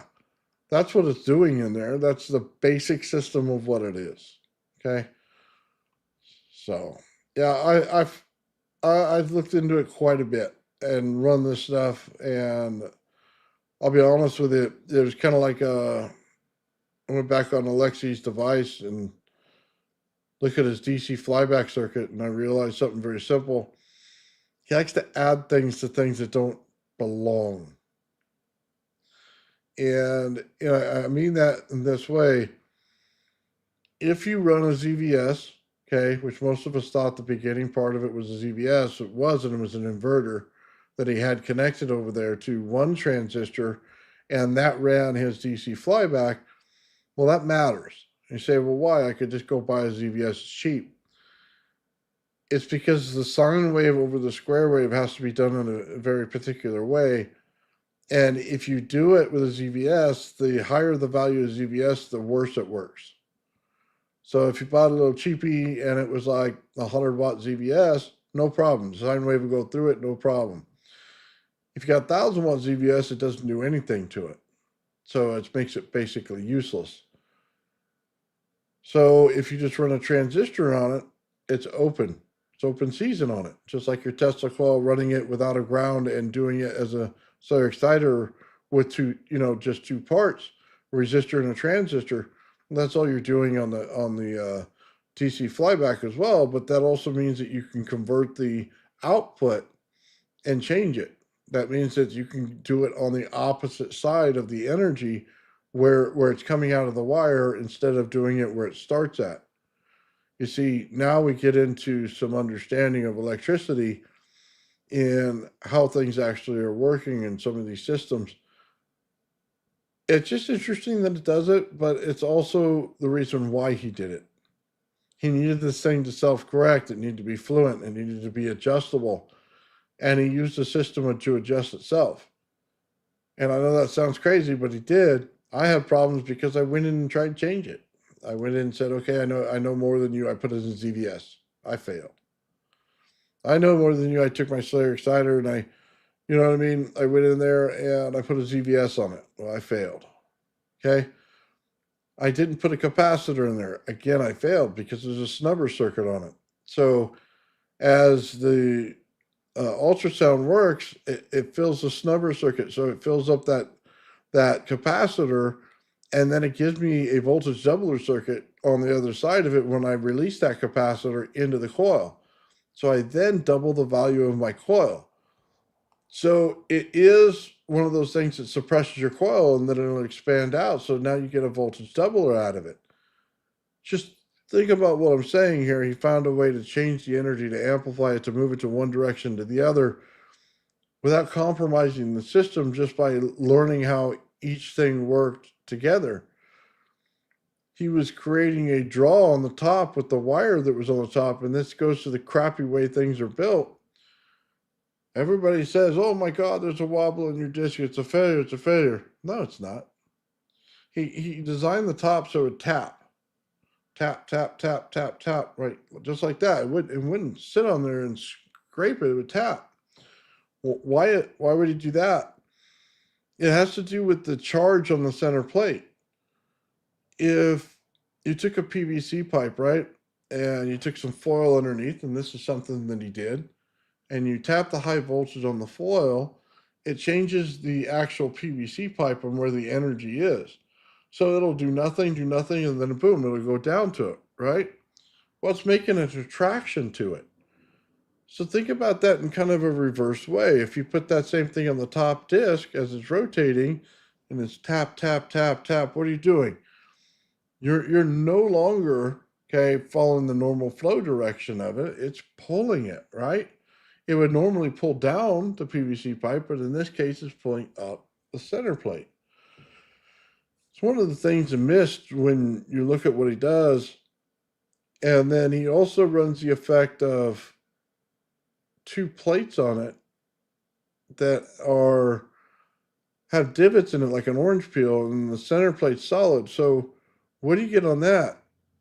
Well, it's just like the high voltage thing when you run a saw blade on one side and you got a circular rod on the other side and it's aluminum. What happens to it? Well, it conducts better and it gives you double the efficiency out of it than you would get in a normal situation. Copper is absolutely horrible for that. Aluminum's great.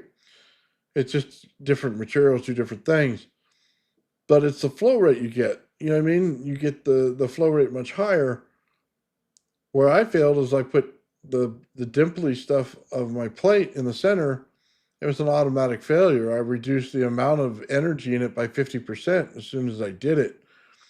I also reduce the eddy currents in the center of it by doing that as well. It should be properly, about a 16-inch thick. And with some of this dimply stuff, it gets thinner than that. And then they like to coat it with multi-layers of garbage or put copper in there and then aluminum over it sometimes, so you never know what you're going to get. Putting a regular piece of aluminum in there made it even better. I mean, simple changes like this matter a lot when you do it. The cutting of the motor off, oh my God, such a big difference. It's changing the center point of gravity in the system. So when you're dealing with rotational mass, okay, and you have a center point to that rotational mass, how do you change it? Well, you keep a loose system on the sides of it, okay, so that the wires will let it tip. You keep it too stiff, it won't tip. You got to let it loose. And what it does is it'll hit that side, and it's going to this side, it's going to the right. You turn off the motors, it goes back to the left because the eddy currents take over, okay? It's an eddy current effect of aluminum. And then what does that do? It catches on the corner. If it's wobbly, okay, this whole thing is jiggly, it'll go to one side and change the center of mass. And then once you completely build the energy above it, it goes like this and resets itself. And that's based on the centrifugal mass of the actual weight that you have in there. Now, some people would say it's torque, okay, and I can understand that. And in that situation, I might agree 50% with you, but I know the eddy currents are pulling it the other way. So that's one of the things that you rarely see, and it's one of the things that you had to see in order to know it. Crazy how it worked. It's a loosey-goosey style. It's a junky reason that the whole thing worked. And everybody goes, no, you got to tighten it. It's got to be this super tight. You got to build this super hardcore cleaned up thing. And that's not the way he built that thing. He built it as a piece of junk. It worked because it was. That's what's insane about it. So, I mean, we can change all the frequencies and everything, man. I could change the frequency in your testicle. I could change it in high voltage. I could change it in just about any system you want. I can make it all the same. I can make it all within the same parameters of each other, but it's not until it works cohesively together that it works. Just interesting. Energy. Stuff like that, man, working on it. Yeah, it's all coupled, man. All that induction heating and everything, it's all coupled. I guess that's why I said it took him a long time to get it. I mean, he's basically taking an asymmetrical capacitor, which basically just means it's an air capacitor, okay? And you want to pop an air capacitor. So how do you pop it with a sudden burst? You basically take two plates like this, right? And you put them together and you pull them apart. Here it sparks, pull them apart here, right? Now you have capacitance that builds up in between, and when the capacity gets high enough, it'll spark over. Okay, it's pretty simple, right? So how do you do that in a very fast fashion where you can double the energy of it? Well, you make a DC capacitor, make it fill up all the way, then you use your Tesla coil to make it into AC. Well, as soon as it goes to AC, it has a tremendous amount of power popped into it, okay? It'll go over there and quadruple your power easily or higher. But what does that mean to aluminum? It means it's forcing that aluminum to react. It instantly heats it. It instantly moves it. It's instantly power in the field. That's a massive understanding. It's something that you really have to see it to believe it, but it's absolutely perfect in the way it works. That's why I say, but this is the same thing as Edwin Gray. And you go, why? Why would it be Edwin Gray? You go to the capacitor. He did a demonstration once where he had a coil was wound and he had a simple aluminum ring. And he put it over there and he says, look, we have the power on. There's nothing going on, right? He goes, flip the other switch. Well, when you flip the other switch, you turned on some kind of a Tesla coil onto it. And what happened? This ring flew off, right? And you think to yourself, well, that's an AC reaction, but you're getting a DC signal through it. How did you get both? And it's that simple understanding of coil inside of a coil that gives you both. And any field next to it, field tolerance, anything like that, it's how did you get the sine wave into the square wave? That was it. That's the trick. Okay. You built up your square wave, okay, full of energy. Then you use it as an AC capacitor versus a DC capacitor. Why? It has to do with how the energy comes up, and then boom, just like that, it spikes out. That's AC capacitance dump. How would that help in a motor? Well, think about it this way. Every time you do that, if you're dumping an AC capacitor into an AC motor, what are you getting? You're getting this. What does that mean? That you're basically turning it on and off, right? But what is that in the motor terms? It's duty cycle.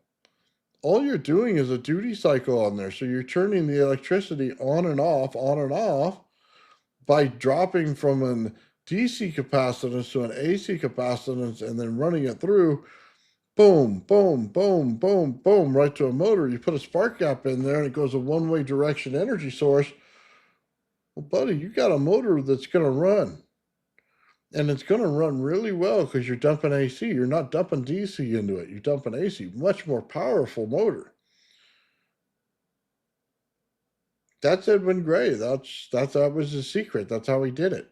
And it has to do also with the battery that he said he was using. It was like a dump capacitor instead of a battery. And he showed it, and people would go, well, why would you want something that dumps really fast of energy and it's really easy to fill up? Well, because it's a dump capacitor. It's not really a battery that he showed. I don't know if anybody picked that up or not. When you watch that for that car, if you ever seen that little Geo Metro, and that's not Edwin Gray, that's a different guy. They did the little Geo Metro, and he had that battery, and he had that, and I was just wondering, why is he doing that? Well, because if you can get a capacitor to fill real quick, and then you can AC discharge it, you have a massive energy spike.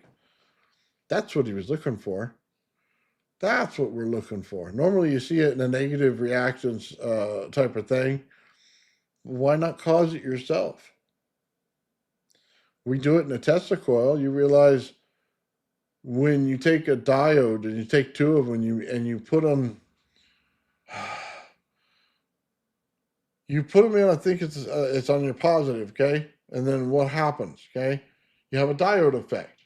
Well, it cuts off half of the wave. So when you do that on there on the positive side, if I'm not mistaken, it will give you half of the wave on the negative side. If you do it on the negative side, it gives you half the wave on the top side. You're only getting the humps of it, right? You got to think, how do you create a spike in that? Well, that's exactly what a Tesla coil does. It creates that energy that only goes in one direction, so you're getting all of it coming out one side. That's how you create an inductive spike. So Master Evo did an excellent job of demonstrating that, by the way, on his coils. I watched it the other day, and he was talking about the spike, and he explained it clearly of what it was.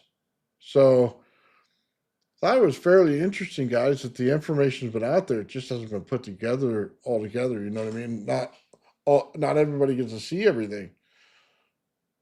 So yeah, all these systems lead back to the same thing, and you start to realize something.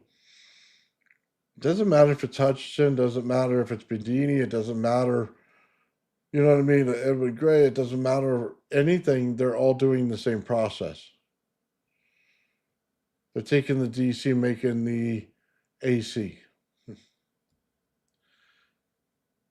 And once you realize that, there's, I don't know, bunch of different handful of ways to do it, and I've been recording each way to do it because I'm fascinated by the process.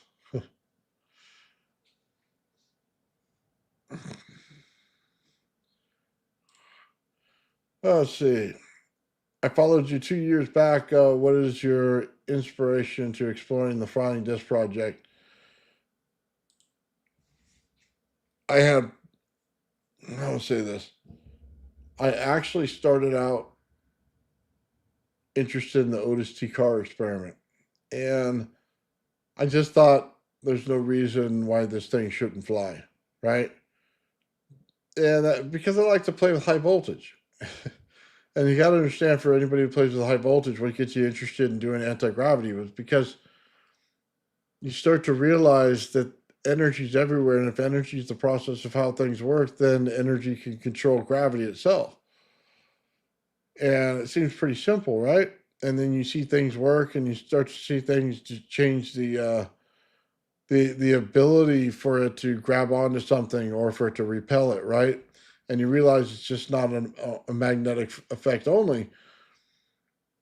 And I went from just playing with spark gaps to tearing apart CRT TVs in order to get the parts from them, and then just using them straight from the TV. Anything I can get information wise on that, anything I can make cool sparks out of, man, I did it. Voltage doubler circuits, voltage multiplier circuits, all of them in there, find out why they work, what's going on with them. Got into lifters. Lifters are working on an asymmetrical capacitor. So I learned from that, and I said, okay, all right, we have something that most people think is ion wind, but it's an asymmetrical capacitor. So you got to go, okay, what's the difference? And the difference is weight. You see, you only get 2.4 meters per second out of ion wind. It doesn't go beyond that in any single system. You have to multiply it with multiple levels of the system. Once you realize that, the ignorance comes into play. How much weight is your craft, and is it really lifting on ion wind? And did you double or triple that ion wind to get there? And you have to measure that. And then for anybody who has a lifter who does not have a machine out there measuring the ms, meters per second, you have a problem because you're not in the right theory. And that's what I got excited about anti-gravity, because I knew right then and there they're missing it. And I built plasma channels thruster, and man, I made it look perfect, and it got all the flow out of it and everything else, and tried to multiply it and learned which energy systems multiply it, which ones don't. DC energy is a very weak multiplier. AC energy is a much higher multiplier.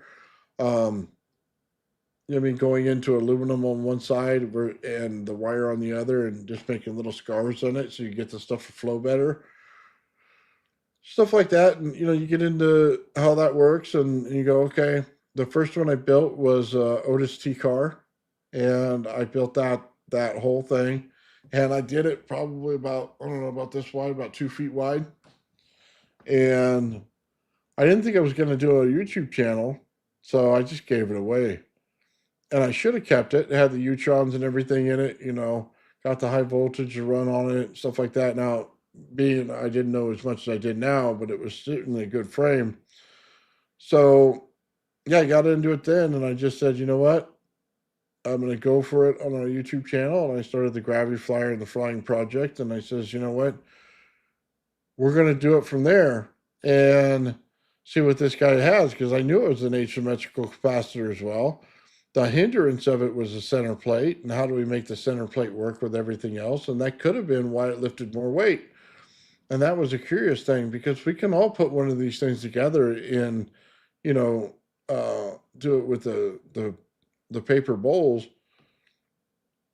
but that's not pulling up a lot of weight. We can also do it with a voltage multiplier that's positive, not negative. I learned that the hard way.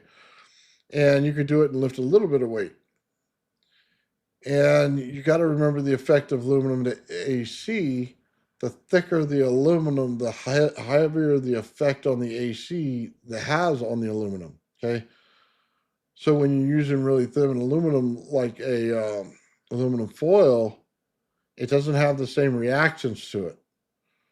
So the heavier the AC that hits it in the pulse, the more reactance it has. And if you warm it up with DC, does it go to AC? That's why it's one of the questions Joe and I came up with on this that I was asking him about. Anyway, that's what kind of got me into it. That's what why I went to this, because I could just have fun doing high voltage all day, be super good at Tesla coils and be able to turn one on from across the room and, just set the frequency in one and set off 3 or 4 of them, just, what I mean, without anything attached to them. I do that all day. You know what I mean?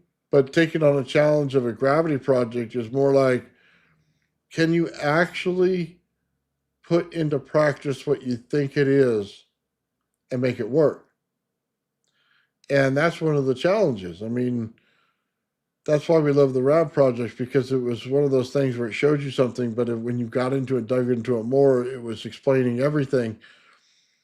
But then I wanted to make sure that this worked as well. I'll be honest with you, man, if both of them work by the end of the year, I'll be just sitting back explaining it, and hopefully everybody else has it as well. That's kind of the goal. You know what I mean? I didn't do this to get rich. I didn't do this to get famous, man. I have a great life in retirement right now. I do this because it's my hobby, it's my passion, it's my fun. I like to do this stuff. You know what I mean? I like winding the coils. Even though I sit there with my old lady glasses, my wife's glasses, and they're down to the edge of my nose, and I'm looking down at this coil and I'm trying to wind this little tiny, you know what I mean, thing on it and trying to wind it, man. And it's hilarious to see, and you know what I mean? But I have fun doing it. You know what I mean? Why do you zap something? Let's get some fun. If you get zapped in return, okay, I'm still having fun. Man, Ulysses, I want to thank you. 5 Old Men Build memberships, man. You're totally awesome, brother. I appreciate you. Thank you. Yeah, I'm just glad other people enjoy it. Okay, so when we do something like this, I could have just, I don't know, taken a year or 2 and just read physics books and explained physics. I have no desire to do that. You know what I mean? Just none.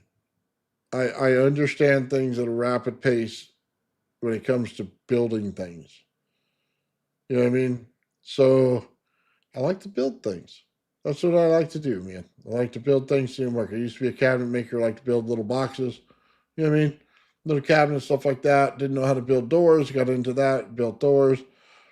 All that kind of stuff, man. I owned my own cabinet shop. My father owned a cabinet shop. We're all kind of, you know what I mean? Grew up in the business. And I said, well, I have 2 plates and 4 screws on my back. So doing that to this day is it's not easy anymore. So I just picked a different hobby, something I like to do. And like I said, I had built the Esty car one, and I said, so, let's just go ahead for the gravity flyer.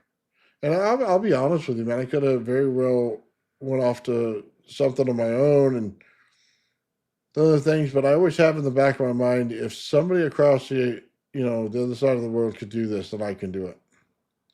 And there's got to be a reason it worked for him. There must be something I'm missing. And every time I get in there, it's like peeling an onion, man. I always find a different layer.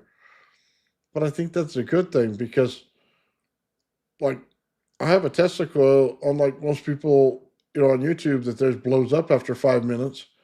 Mine runs all day. And it'll run all day at 40 volts. If I go up to a higher transistor, I can probably run it at 100 volts all day. And all through the next day. Because I understood the process. That's what I think's fairly cool. And anybody who uses that, because I know when I started doing my Tesla coil and do the ZVS, there wasn't more than I think 2 or 3 people that were doing it. And at that, it was still in a preliminary kind of thing. It was like you didn't get all the information at once. It was kind of hard to build. You didn't know which size coil to use with it. You really didn't have all the correct information you would really need.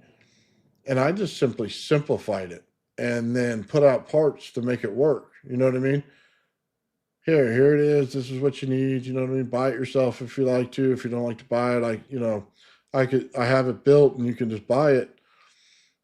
But now it's joyful. Now you can do experiments with it. And you go, oh man, I could experiment all day. I don't have a problem. This thing's not blowing up on me. Dude, this is where it's at, man. This is kind of what you have to do. And then I have another circuit that I'm working on right now. and I'm just trying to nail down the details on it. And it's basically the same frequency circuit I used probably, what, 2 years ago? And I just use a higher value transistor instead of a MOSFET. And I changed the frequency of flybacks, AC and DC on it. And then I tried to streamline the process in order for the Rodin coil, in order for you to put the DC into it so you can get all the magnetic effects. I mean, that's kind of what I like doing. You know what I mean? And yeah, Dennis is awesome, man. He's built my Tesla coil, the same one I built, and he's done it in AC, which I commend you. You're much better than I am because I get frustrated with AC. But yeah, I mean, kind of this is why we do the channel, man.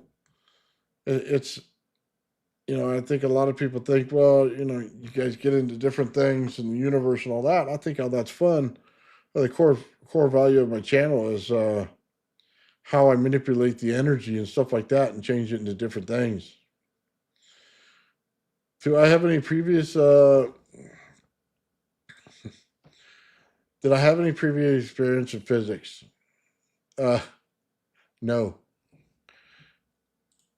Here's the honest truth, man. I don't read physics papers. Okay? I just don't. I never really, until maybe 6 months ago, when Limited State was challenging me on something, read the Tesla patents or anything like that on Tesla coils. I never did any of that. I just have a understanding of how things go together. And albeit, I'll tell you this right now, I have a pretty good record of when I say it works, you'll find a physics paper that matches exactly what I'm telling you. It's just because they saw the same thing I did.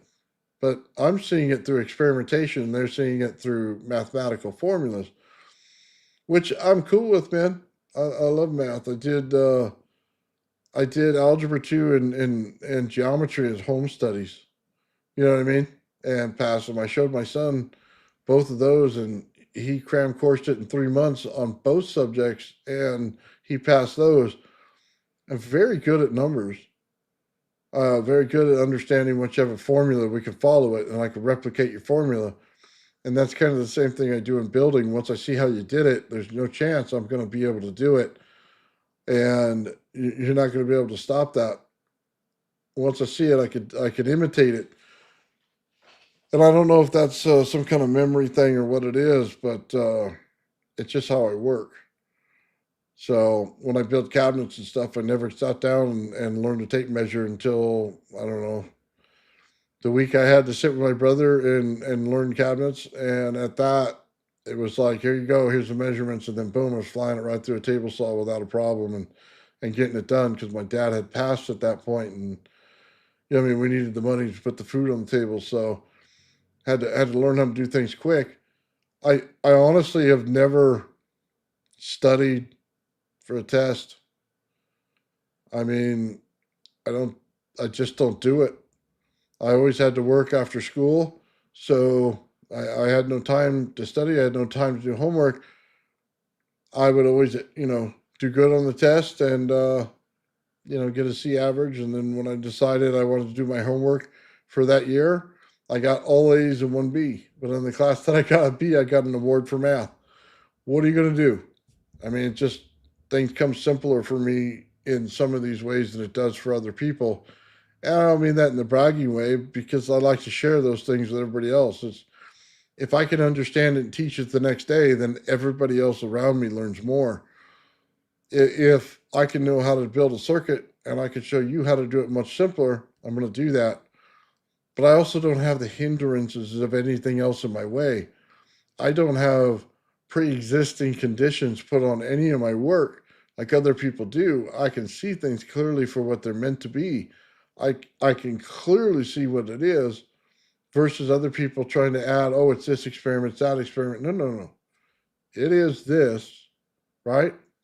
And then I'm going to change it a little bit, and it's still going to be this. You see, that's the difference. I don't have a bunch of theory running around in my head to screw it up. I just have what it does. And kind of interesting in how that works. I don't know if that's good or bad for everybody. I could go down and read the books, and then I'll be done with it within a year. It wouldn't be that hard, but yeah, I just choose not to. I'm in retirement, man. Why would I want to do that? You know what I mean? My only my only thing to this, man, is to help people out, and that's what I do. You want to learn how to build perfect Tesla coil? I can do it. You want to learn how to build circuits in order to play with your systems and have fun with anti-gravity kind of projects? I could do it.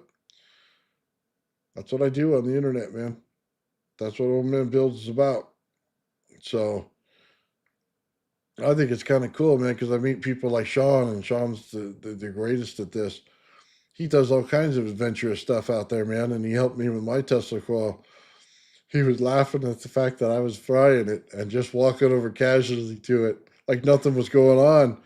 He knew I had something wrong, and it was just hilarious how we met, and it's an awesome friendship him and I have, and we always talk circuits back and forth to each other, man. I thoroughly enjoy it because that's kind of the thing him and I do, the same. He'll do an experiment, and I'm like, okay, you can't do that without me doing it, right? So then I'll do it, and even if I don't tell him I'm doing the experiment, I'm doing it. You know what I mean? Because you can't let people one up you all the time, and trust me, he's a very smart man, so it takes a lot to keep up with him. So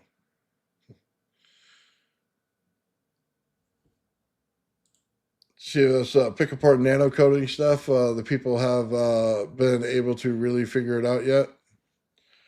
Well, I'll give you an idea that, and I think somebody did figure it out, by the way. Not necessarily in, how do I say this? They figured out that there's a combination between high voltage and the carbon, and then how to make that into graphene. And it's because of the heat levels and stuff you have to be at. Now, just understand this. If you're creating a RAV in between your anode and cathode, and you put it into carbon, and you're transmutating carbon into in, you know what I mean, stuff like that, into the different elements, that's where the answer is. You don't need a fireplace that gets super hot and everything. You need a point of ignition that's super hot, and you need it to rotate into carbon and then spin it inside that carbon so that you can get to other things faster. I want to say this, we talked about it with the swords and stuff like that. If you want to make the steel better, how do you do it? Well, you put it in a RAV. Why? Because it has all the self-contained plasmas in it. But then you go, well, how do you do that in a fire? Well, you have to make sure you got the heat levels right in order for the energy to swirl. Energy's energy. It works on the same principle. It just depends on your environmental condition. Not so much whether it's electrically driven, or if it's driven by coals or something like that. It's energy. Once you create that state of energy, then you get a higher compression rate. Now you're able to manipulate the metal in a way you weren't able to do it before. If you learned your craft and you did that in sword making, you'd have the best swords ever. And that's why some of the samurai swords are the best. They learned it. Now take that in today's technology. If I want to make something and put nano coating on something, I'm going to do the same process. I'm going to find out the clearest, simplest way to get the most effective product I possibly can, and how to put that into a technique to get it done right away in order to do it. That stuff is one layer thick, man. So you put it on there and you nano coat it on, which is just that one layer, and then you get the electricity to flow over it, no problem. That's what's interesting. You know what I mean? That's the neat part about it, is that you don't need a bunch of circuits. You don't need a bunch of other things to do this. I'll give you a perfect example. It's like, why use aluminum, bismuth, aluminum? Well, think about it. You're trying to create eddy currents and convection, right? But what happens to the bismuth? Well, look at the melting point of bismuth. You're going to heat up the aluminum to the point where each side of the aluminum is heated and creating your convection inside of an isolated place where your bismuth is, but the bismuth is no longer going to be in a solid state. It's now going to be in a liquid state. When you put it into a liquid state, then it has a higher amount of energy that comes into it. Now we're getting somewhere. Okay? Now we're getting to why you do it, the convection, the eddy currents. It all makes sense now because now it's making its own magnetic field inside of the two pieces of aluminum, which is constantly putting on the shell on the outside of the craft, which means that it's going to propagate and build a spherical structure around the craft in energy itself in the gases. So why would I want that? Well, that's the perfect anti-gravity craft. But that's the perfect understanding of it. You have to understand the temperatures in the material you're working for, because aluminum has a much higher rate in temperature. Bismuth has a much lower rate in temperature, but the effects of bismuth inside of it with the eddy currents makes it amplify the amount of the magnetic field in it. And think about the way the RAV's built. Eddy currents, magnetic fields, compression of plasma inside. You're making a fluid rotate around an entire craft in there while creating these currents in there. It's a massive understanding to get it. Once you do it, then you go, oh my God, we have the right stuff finally. We finally have the right stuff in order to make this work. But that's kind of the point, man. That's why I always say transistors and MOSFETs, they're point of saturation. They're not a point of, one little ball of energy going to the next. I don't believe in that. They're points of saturation. There's points of field. Fields build out. Fields, go like this and touch each other. And once they touch each other and interact with each other, they amplify the energy coming out of it. That's why a transistor is known as a multiplier. So it wouldn't multiply little balls of energy. Just understand that. That doesn't make any sense in this world. It will amplify your energy when you hit points of saturation, though. That's what's awesome. Hey, Merry Christmas to you too, man. I really do appreciate you watching, brother. Thank you. Yeah, so, just kind of understand stuff like that and see it in your own level. Look, what do I think an electron is in anything? So think of it like this. If you have an energy source and it goes and curls, right? And it's going through anything, when it gets a high enough voltage, what'll happen is it'll separate and curl back onto itself and create plasma. Once you created that plasma right there, then you have what everybody would call an electron. But electrons aren't consistent in the circuit. You're basically getting fields all around stuff. Electron is the actual hindrance to anything because it creates plasmoids inside of it. And once you have plasmoids, then you have a problem, okay? And I use those terms loosely, by the way, the plasmoid and the electron and all that, because it's all the same thing. Same as ball lightning. It's structured electricity that goes in a spherical form. That's all it is. And when you know that, then you know when you created something like that, is it self-sustaining or not? Well, it depends on the compression rate. If you don't compress it properly, no, it's not self-sustaining. There's too much energy in between that's unused or in the wrong configuration. But once you do compress it, you understand that it'll self-sustain longer. This is one of the things that I get into AI about, because it's like, if you know this and you know that about energy and you know you're dealing with the compression rate, as soon as you put it in the compression rate, you're putting in a gravitational rate. Okay? They say that gravitation is a fundamental thing. It's not. It's an accumulation of all the things around it. So when you put energy at a 360-degree compression, you're getting gravitational forces because you're directing the energy in one direction. When you direct the energy in one direction from 360 degrees in a sphere, you get gravitational forces. That's why gyroscopes, stuff like that, are so important, because they take the energy and they peel it into 4 or 5 different layers and split it up. I can see it very clearly, and it's emergent. It is not a fundamental force. Gravity is emergent. It emerges from the condition that you put it in. Think about this: when you see the pictures of space and you see our solar system, what do they say? We got a round sphere, and then we got rocky layer on the outside, right? Well, that matches exactly how everything builds out when you build out planets.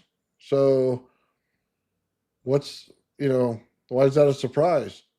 Is there another planet outside our solar system? It's more likely that there's a gravitational force pushing upon the sun. And what I mean by that is if you look at our own magnetosphere, you'll see one side loops, okay?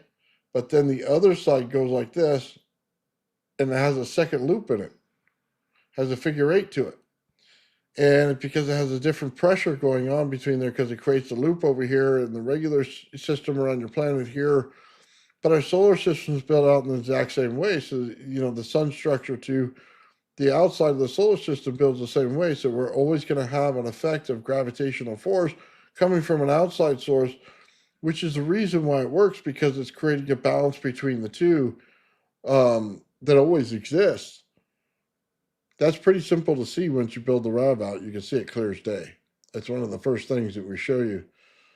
So, yeah, pretty interesting how that works. But gravity, you say, well, if it's, here's the big thing that I have trouble getting across to people is, if gravity is emergent, that means that there's a system that can be broken. If gravity is a fundamental force, you can't break it. We know gravity can be broken. As soon as you go to the moon, gravity's broken. Okay? It doesn't work the same way. And it's conditional based on the environment that you're in. Once you understand that simple understanding, you know that it's a gravitation based on an environmental condition inside the planet because it changes outside the planet. So now think about it as you're inside the planet. If you're being compressed upon, what do? You can make a smaller zone with a higher value of compression. They say EM is stronger by 10 to the 32nd power or something like that more than gravity. Well, that's because you're not taking into the account the small level of EM you're getting right here versus the entire planet, which is massive. So if I shrunk that planet down to the size of your EM field, you would have no chance in hell in competing with it. But now that it's so opened up and spread out, now you have a chance, because now all you have to do is create an asymmetrical capacitor that does the same thing as the asymmetrical capacitor of the planet and move within the field. We see it all day long. Aluminum plate, little ghost aluminum. Why does it move up and down?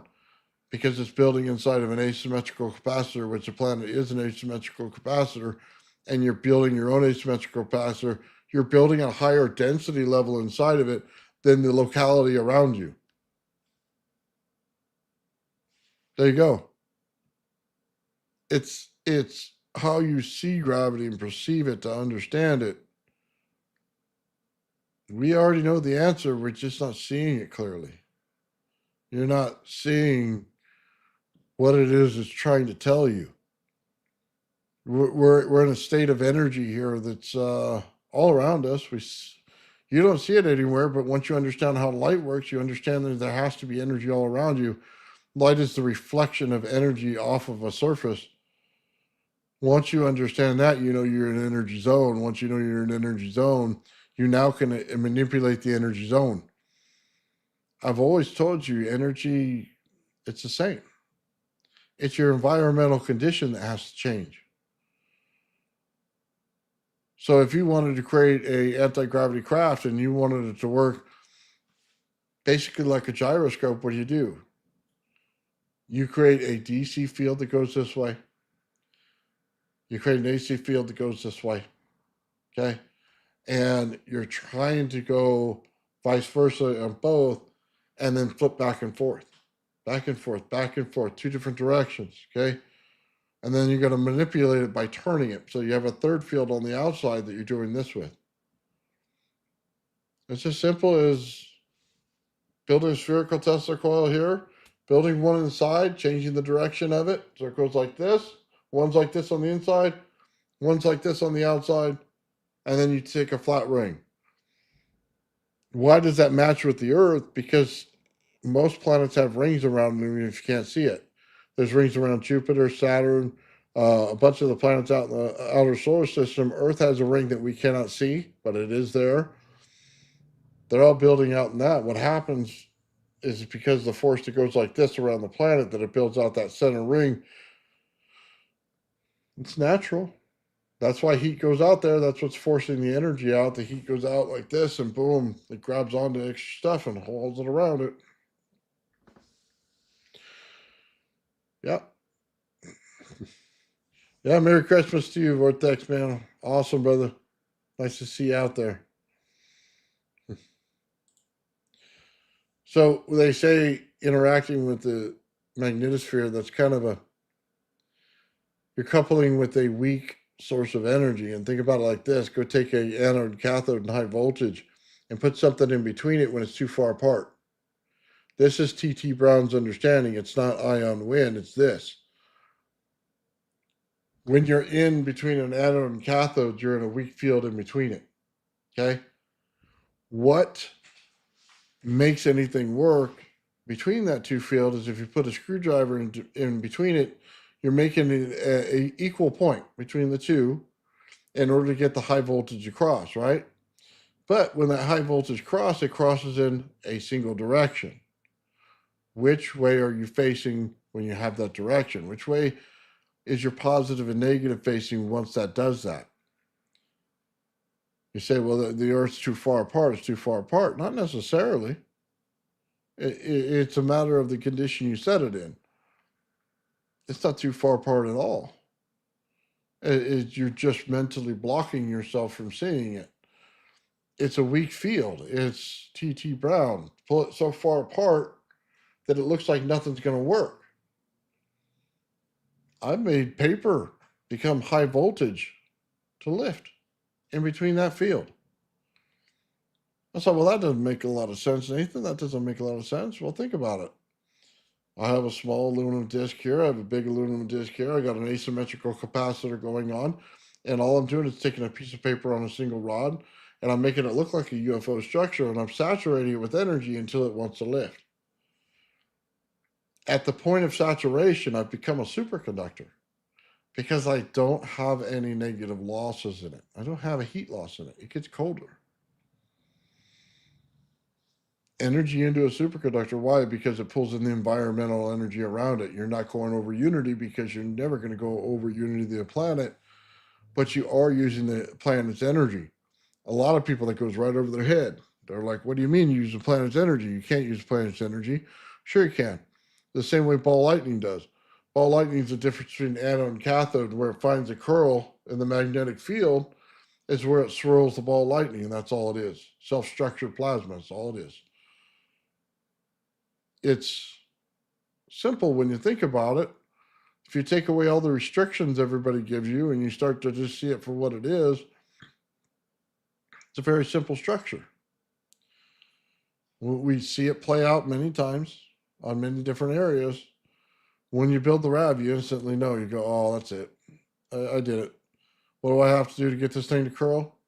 I just need to put it in the curl itself. I need to give it a reason to spin. Anyway, it's pretty interesting, guys. So, yeah, you could do a wood stove, man. If you put it in there and make the RAV in there, man, you can make a lot of money on that, and yeah, make that stuff really fast. I saw somebody doing it. They just took carbon, and what they were doing is they took a pot and they put the high voltage in it. And Joe showed this to me. And it would every so often make a RAV. So they were getting a lot more out of it than, the time it took for everybody else to do it. So that's kind of what it was, man. They probably didn't know the exact effect that they were doing, but they got something to work and went with it, which by all means is awesome. So, I mean, if you wanted a little extra graphene in there, you know what I mean? Create an anode cathode effect, build a RAV in it, and then get it to swirl around the pot and then with the RAVs still going the entire time, and you get a lot more of it. Think about that. That's pretty easy. And your yield's going to be higher, and then you're going to be able to use it for coating stuff, which I can't wait till they take out the copper out of some of these transistors and MOSFETs, and they start putting that in there. You imagine that? The speed that it would take. So if you didn't know this, if you wanted to make a faster transistor, you take out the copper and you put in silver, and it's not cost effective by any means, but it's much faster. And you can also put in there gold. It's a very fast electricity goes through it, but they haven't gotten to the point where they can mass produce, things out there to get us to go faster. But that's all it really is when you look at it. Just replacing metals to find out which one does the best job of things. I mean, if I was a metallurgist, man, I'd be over there doing all kinds of different tests over there to figure out which one does what on electricity, and then using it because it's way, way better. So, Soviet arc lamp looks like a RAV. I think I've seen one of those. They have the big, they're like size of my hand on each side like this, and then it builds out energy. I thought it looked more like I might be thinking of the wrong one, but the one that I've seen just looks like the pure purple plasma, like a plasma display. It looks beautiful, by the way, but I didn't see a RAV inside of it. I'll have to look, and if you got a picture, send it to my email. Yeah. Well, one of the distinctions of the RAV is that brightness. All the colors coming out of it at once. You know what I mean? How it builds out when it's not in a structured form. The fact that it builds crystal, and I don't know why AI doesn't see this. Maybe they train them not to. If you're doing light to plasma conversion, and then that same device is making plasma to crystal conversion, you literally have energy to matter conversion going on. That means if you say that light is emergent into a area, okay, that when it comes into a particle, and I don't mean that as a particle as an energy, I mean that as a particle of like an asteroid or something like that, because at that level, that's what it'd look like. You get in there, it immediately hits it, and it self-structures it, and it creates a cave network inside there. And what it is doing is it's using frequency inside there in order to keep the thing going. You'll see it shoot over to it, and then it self-structures, boom, and then it hits it again, and then it starts creating the plasma fields inside of it. And it'll take, that structure right there, and it literally will take it from light to plasma in an instant, okay? And then it'll run, okay? And then over time, and it takes some time, you're going to be able to get a solid plasma out of it. And it's going to start to build crystal around it. So you could say it captures some stuff from around the universe or what, or around the room, or however you want to say it. It's still building out that way. And it still builds that beautiful field around it, which means it's a containment area. And inside the containment area, it gave a compression. Inside the compression area, guess what? It creates a gravitational field that starts everything. Anything outside that field now pulls it in, and it now will self-structure. Pretty interesting, but it works. So that's not a lot of people probably wouldn't understand that until they saw what I saw about the RAV, and I've showed it on the channel several times. When that light beam comes off and it hits something, man, if you know how the RAV's built, you understand automatically what happened, and you automatically see the bubble built around it. It automatically told you, hey, it's building out the same way as it should. And that means that the things around the universe should build out that way too, and they should build out in the solar system that way.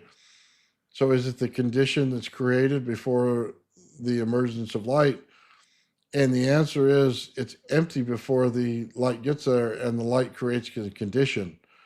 Once it creates a condition, then everything else can form inside of it, because then gravitation becomes a constant, should be throughout the entire solar system based on mass.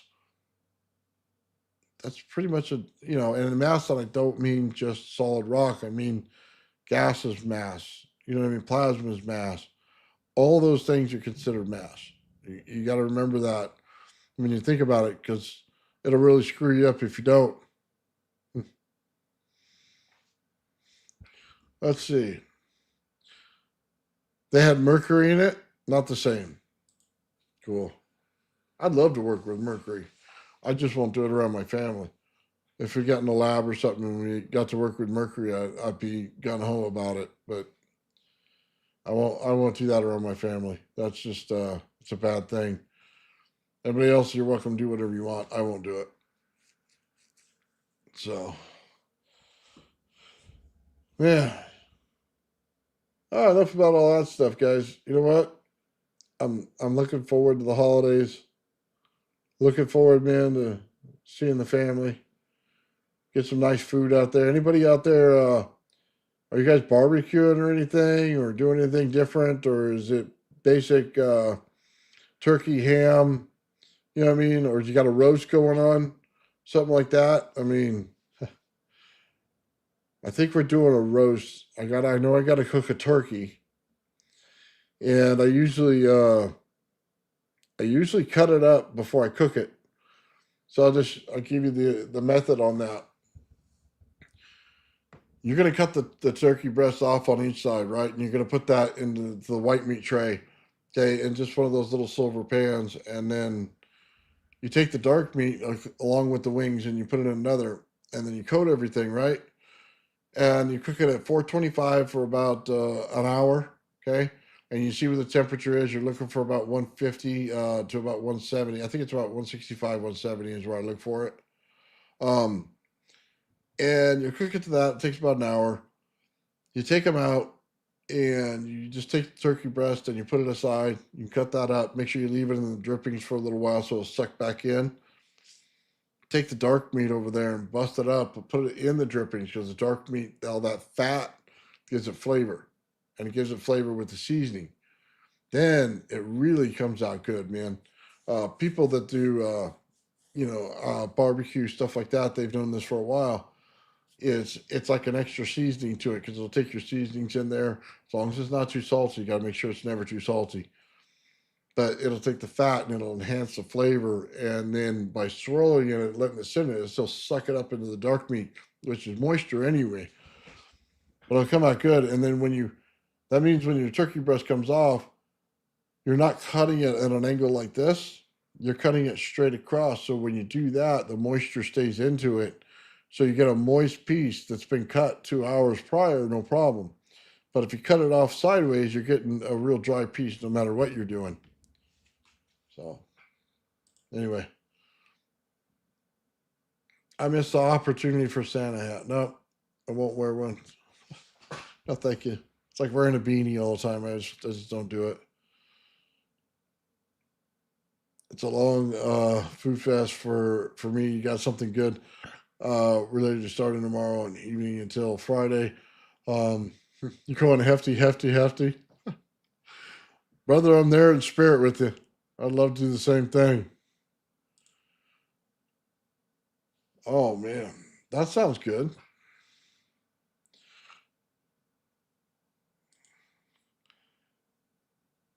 Nice.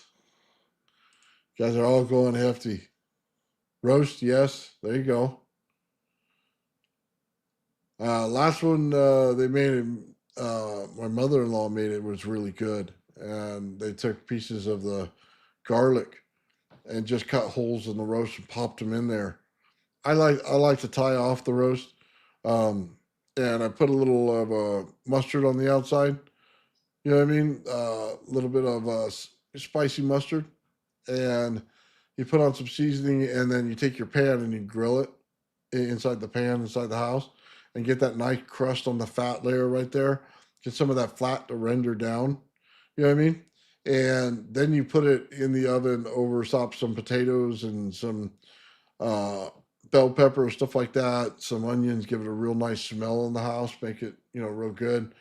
Get the drippings into the potatoes and all that. Man, it comes out really, really good. That's how I like to do the roast. You go, you hit it with a little bit, and then put it in the oven for the rest of the time to cook, and make sure each thing comes off so that when you get your ribs in there, man, that they pull apart very easily. Sorry, whacking this thing right here. You got a duck? Duck's good. Yeah, duck fat's really good, actually, when you do it right. Yeah. They're with you guys on that one, man. I like duck. Uh, you got a chicken to roast? The chickens are good. Casserole cooked. Nice. You're making me hungry. The good thing about the cooking show, man, because we start cooking ribs, man. Oh man, 225 on an offset smoker, man. Let that offset run for a while. You're looking at 6 hour cook, and then you're wrapping about an hour before you take it off. And God, man, your butter with no salt makes it come out sweet. Barbecue sauce in there. You can make your own from ketchup if you like. If not, just use the regular barbecue sauce, whichever flavor you like. God, it comes out good.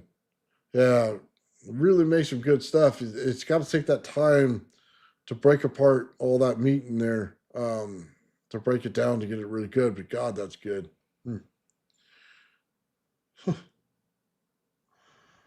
Right on, Paul. Dispatch banana bread, brother.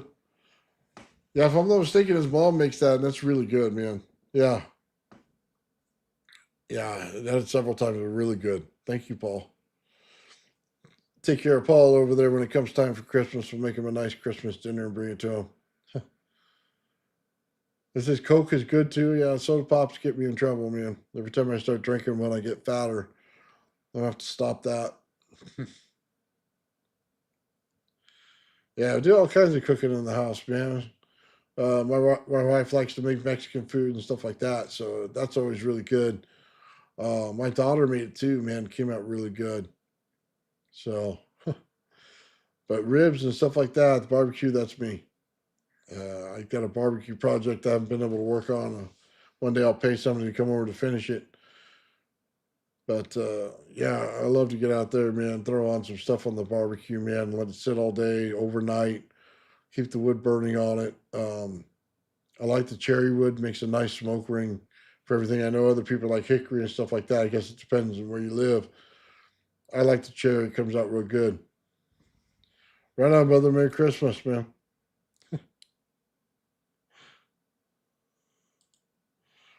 Oh, Coke marinade. Yeah, I've had that. That comes out good. Now you got to go eat. Good night, brother. Thank you very much, man. Yeah, dude, one of my favorite things, and it wouldn't. Yeah, Merry Christmas to you too. Oh, yeah, 7 makes good marinade, dude. I've used beer as marinade. It comes out good. Yeah, absolutely. Get all these different kinds of marinades in there, man. Um, One of my favorite marinades is a quick marinade. Comes from Stater Brothers. One of the local markets here. It's made by Lowry's. Is the packet? I don't remember. It says like beef something on there, and what it is a tenderizer. And if you put it in with your steak and you leave it in for 15 minutes, man, it'll make the most tender steak you ever had. And they come out tasting completely awesome, and it's because of the way the tenderizer works. So it's chemically tenderizing it instead of doing it over time like your regular cook would. Absolutely amazing stuff.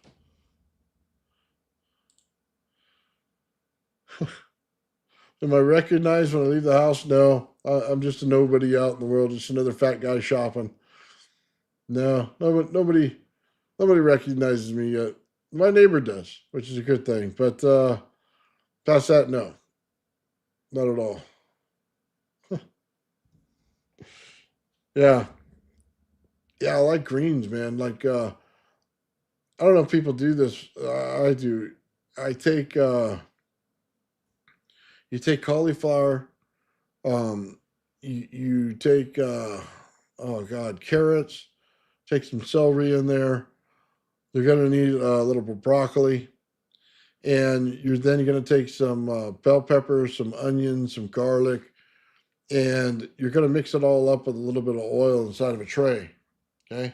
And you're going to put it at 425. You're going to put it in for about 30 minutes if you still want a little crunchy. If you want it a little more softer because you have no teeth, because you're old like me, you leave it in a little bit longer. But the flavor on it comes out so good, and you got to just put a little bit of a little bit of seasoning on the top, a little bit of salt, a little bit of chicken seasoning. Mix it all up. Have in there your onion powder and your garlic powder. Not too much of any of those things, and you just season it over the top, man. Let it sit in there. Comes out really good. Make sure you mix it beforehand. Not too much oil in there, just enough so things don't stick necessarily, but you don't want to coat it everywhere either. Just a little bit, and it comes out just amazing.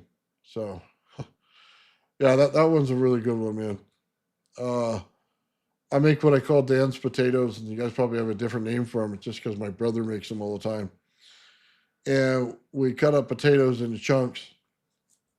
Then we cut up bacon slices, and you put it in there, and you put butter in there with it, right? And you use the onions, the garlic. You put in there the bell pepper in there as well. You put in the carrots and the celery in there, and you're basically putting it on tinfoil. So you make this tinfoil thing really big. You put it all in the center, and you wrap it like a big burrito, okay? And you wrap it again with another layer. You turn it upside down like that, and you let it sit in there, and you cook it at about 425. I like cook hot and fast. 425, and then you want to put it in there for about an hour and 20 minutes, and it'll soften all the potatoes, but the potatoes will suck in all that bacon flavor. God, that's so good, man. So, like I said, we call them Dan's potatoes because my brother Dan makes them when he does barbecue. But yeah, that's really good, man. Yeah, onions, shallots. I've had shallots in there before. Those are really good. Yeah. I don't put cabbage in there.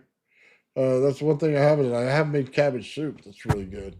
Um, but yeah, you can make those potatoes, man. It's like you make collard greens. You put them in there, and then take your ham, and you take some bacon fat that you saved, and you want to cook your ham a little bit in bacon fat. Oh man, just take a nice big pan right there on the stove. You know what I mean? Skillet, whatever you want to call it. You want to kind of deep though, and you want to cook some of that ham off in there. Make sure you get the bone in there. Make sure you get that nice flavor of that bacon in there before you put it in the water for your collard greens. Man, it comes out good. Make sure you put some spices in there.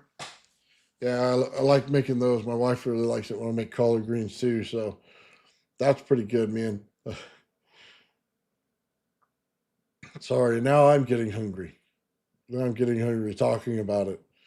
But yeah, usually for Christmas, man, stuffing. My wife likes stuffing with rice in it. Something her parents made, but we always do that. I kind of like stuffing where you take bread and you cut it up and you put the garlic and stuff in there, and yeah, I'm a garlic guy. And you make it kind of like a more of a breading, more of a like a toast kind of thing. And yeah, you put it in there, and you make this. I'm not describing it very well, but it's like stuffing, but it's not wet stuffing. It's more of a dry stuffing. That comes out really good. So we do that, and then my wife always makes it's some kind of a frog eye salad or something like that is what they call it. Some kind of green jello or something in there. Everybody seems to like it. I stay away from those things, but it was good when I tried it once. My wife's a really good cook when it comes to that kind of stuff. She does all that stuff well. Everybody loves it. And then they make clam dip. And then everybody likes that. Just got to make sure you tell everybody it's clam dip in case they have a shellfish thing, so they stay away. We'll take precautions for that. But yeah, and then honey ham. Oh my God, dude, ham.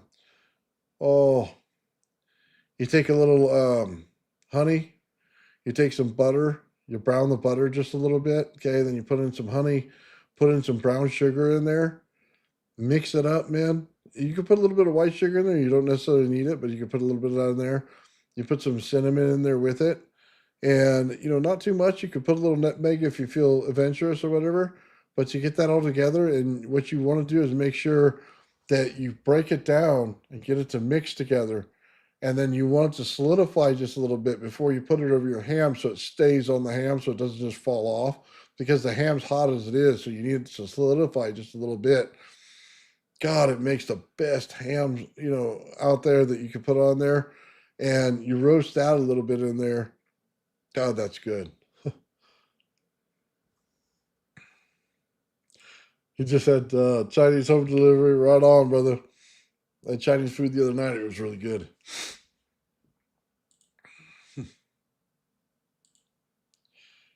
Oh, right on. Awesome, man.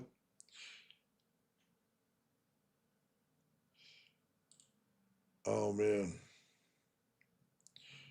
Beaver. Did I read that right? Beaver? Burr? Maybe I did. Maybe I read it wrong. Let's see. Go out and have a ham, hunt bear. Oh, well, maybe I didn't. Nice. Go out hunting. Love it. I don't hunt a lot, man. I'm too fat. I'll be the hunted. It doesn't work out for me. Right on, brother. Right on. Yeah. So, yeah, smoked ham. My brother did a turkey in the oil outside. You know what I mean? Doing that fried thing. It was really good. I wanted to get one of those Popeyes turkeys. Sean said he got one. He said it was good because I like the spices and stuff they put on the Popeyes chicken. I wanted to see if it carry over to the turkey, and they inject it and put everything in there. Man, injection is a process, man. You got to learn it. Once you do, you can put some flavor in there. Love to inject things, man, if you got time. So, hooch not hunt. Oh, sorry. I thought you were out there hunting bear. I was going to give you all the credit in the world, man. Right on, man. Sorry. I don't do that stuff, man. No, thank you. Oh, man. Yeah, cooking food, man. This Christmas is going to be good. Yeah. Get in there and whip that stuff up, man. I got to go out into traffic after I'm done here and get the wife a few more things. God, man. I'm lucky the store is close to me, because it's if it wasn't, man, if I had to go to the mall, it would really suck. So I'm gonna have to look that up, what he said it was. Hunch. Okay. He had a hunch that it was good. Okay. I thought he was hunting bear. Okay.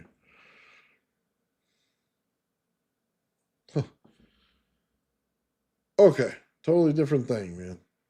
Right on. Yeah, but I'll be doing that, man. So, yeah, I hope you guys out there have a Merry Christmas, man. I hope you have a good New Year. Hope you all stay safe. Hopefully, you guys all have plans with your family and it goes off really well. I hope nothing but the best for every one of you out there, man. We have a fun year this next year. I'm looking forward to it. I don't know if I'm going to do another show between now and, Christmas or something like that, but, something might pop up. You never know. I think Traveling Fools is going to do a show tomorrow, so if they end up doing it, I might show up there for a little bit. Other than that, man, I'm off for the holiday, and I get my diet straightened out so I can get my body working again. But right on, brother. I want to thank everybody for watching today. I want to give a shout out real quick, man. We got Ulysses checking in with 5 Old Man Builds membership. Darren went all out today, man, and hope everything's well with the surgery, man. Wish you nothing but the best. He gave 10 Old Man Builds memberships, and Darren hooked us up as well, man, with a super sticker. Darren, you were totally awesome, brother. Rocking it out for all of us out there. Guys, thank you very much, man. You guys have been awesome today. Merry Christmas. Hope you guys all have a good holiday out there. Hope you have a good New Year's. Stay safe. To be good with your families, man. And I'll talk to you next time. The old man Bill. The old man Bill. The old old man builds. The old man builds. The old man builds is broken in the head. People not seeing reality has put them in the red. Where conscious and spirituality been stricken from the norm and replaced with the ignorance of basic magnetic form. The geometry of God keeps running through his head. That's what makes old man builds broken in the head. The old man builds. The old man builds. Spheres of destiny are spinning in his mind, making him travel back and forth in time, battling the establishment for just a little recognition. Has him forcing the world to understand his premonition. That world will have all the technology in the end, even if it means his life will fail to instead. The old man builds. The old man builds. The old man builds. The old man builds.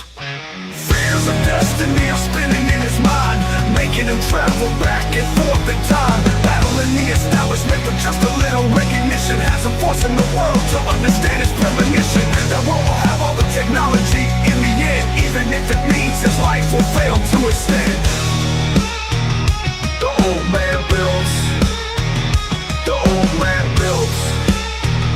The old man builds. The old man builds.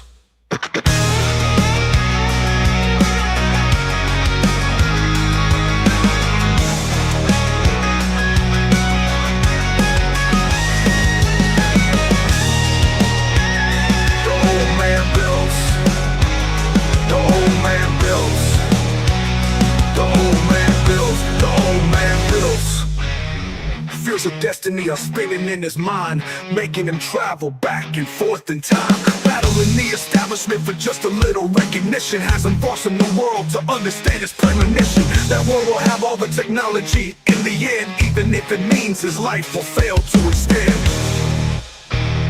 The old man builds.